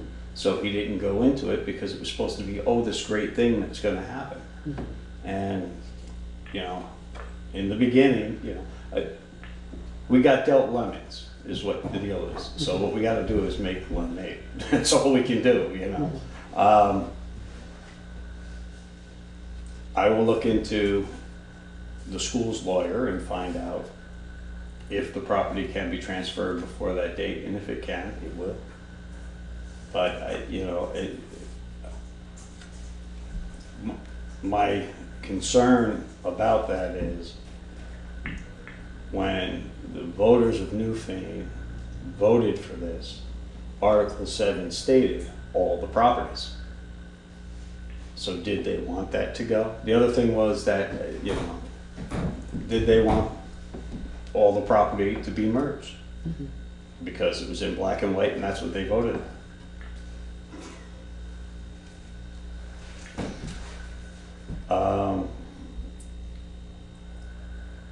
Yeah, so we had all that posted, all that, the budget, and it was a $92,000 investment for that property from the Lions Club. That's pretty much all I have. If you, I will look into council and find out if we can do that before the date. Well, we did hear about the Putney School taking the town forest. Right. So it was kind of like, oh, geez, it's an idea. It's a great idea. And certainly with the previous decision-making on the solar field and on the purchase of the property being approved by the town of Newfane. Well, no, I 100% agree. If it can stay here, it should stay here. Yeah. I am 100% in agreement with that, because that was the purpose of it, to lessen, be more ecologically friendly, save money for the taxpayers, and actually, it's actually a good learning site for the kids. Yes, because absolutely. they're going to be working on that stuff. Actually, probably by the time they're old enough, it'll probably be something even newer. Exactly. Exactly. So. Well, that's what I have. We really appreciate your coming, because it has been a mystery to us.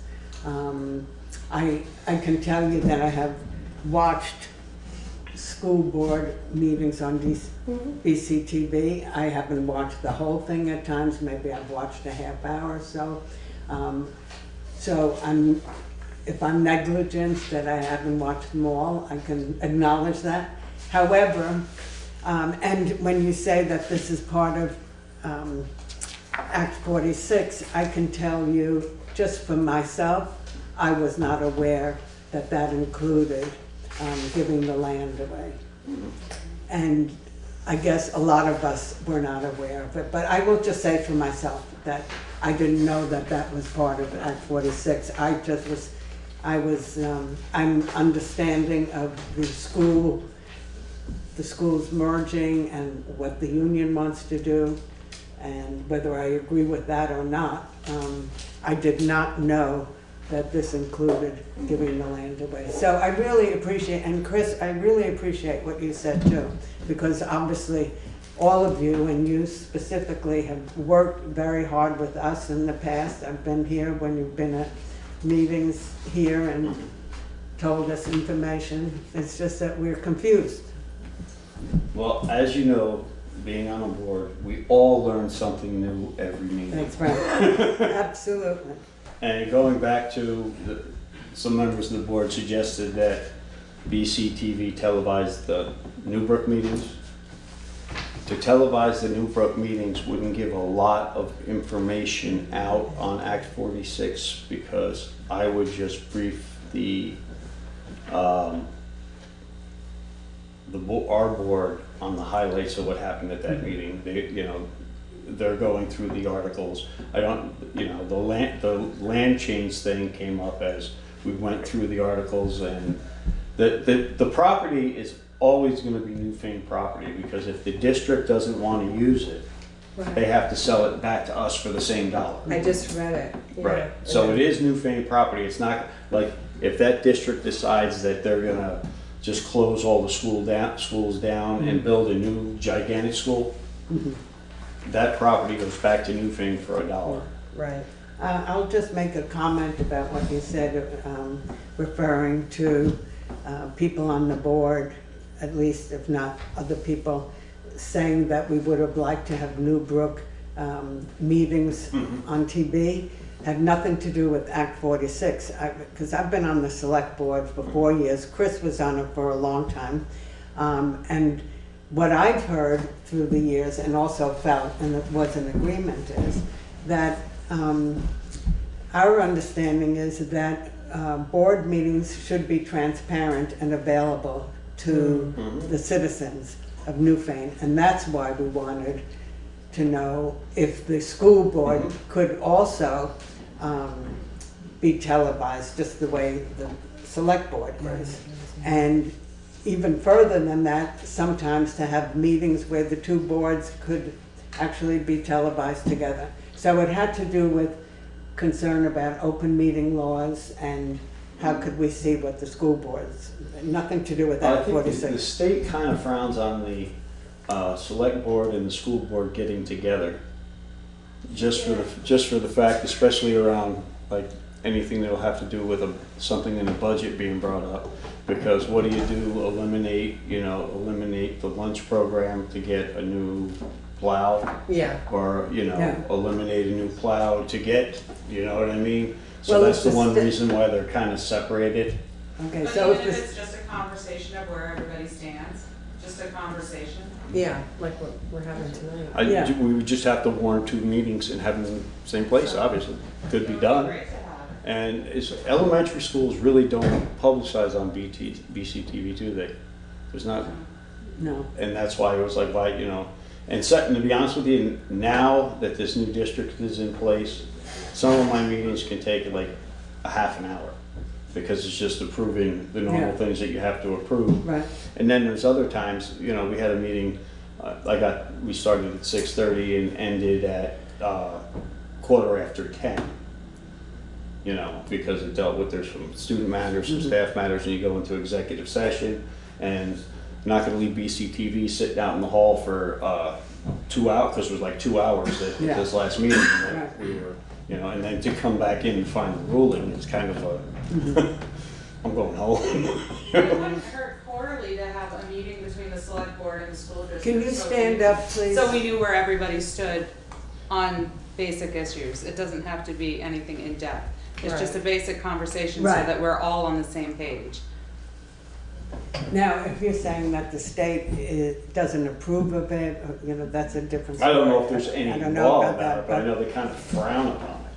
I don't understand that. I don't. It has something to do with budgetary concerns. So that's why actually even during town meeting, you adjourn the one meeting to, or you know, recess the one meeting so you can go to the other meeting. And Chris? I did learn that in 2012. We were getting into the budgeting of all the flood stuff, and I thought, gee. Okay, Chris, could you stand up? We're bonding different things, and you know, so I thought, gee, should we? My first budget, right? Should we check with the school board to see like if they're going to put a new roof on, or? And they said, no, we can't. We don't intermingle. So that was very surprising to me. Yeah. Thinking, well, it's all the same taxpayers, isn't it? Right. But no, there's no. Apparently, it's 2 different boards and they're wholly separate, I think. Yeah. I guess. so, any other question? I mean, and I don't know if you want to do it with the new fame board, because the only things that we're really doing right now is just paying our payroll and if there's any student matters. And as far as being transparent, all our minutes are published. They are on the website for the WCSU. They've been there for years since we've had a website. So that's where the transparency always lied, was in the minutes, which is why before BCTV came here, the board was still. I can tell you, I think one of the reasons it's so great to have BCTV, and we hope that it lasts. There are many people who don't use computers and watch online, and me being one that used to never watch anything online until I now watch the select board meetings, I can remember what went on. No, but seriously, it is, you know, for people who are home and they're not computer savvy or they're not interested, they are watching it on TV, and that's why we're very concerned about that. Yes, Angela. If the select board is on BCTV and it's public record and minutes are public record, then there shouldn't be a reason why both boards couldn't meet and have a meeting to discuss whatever is on the table so that everybody knows what's going on at the same time. So those are things we've thought about and talked about and wondered about. Well, is this a request for the West River Board or for the Newbrook Board or the Newfane Board? Well, what kind of boards you got now? Look up, what do you have? Well, what's the menu? we have the Newfane Board, the Newbrook Board, which are only deal with that school. And then it's the West River Modified Union Education District, which is the entity that is going to be taking over. I think we were talking about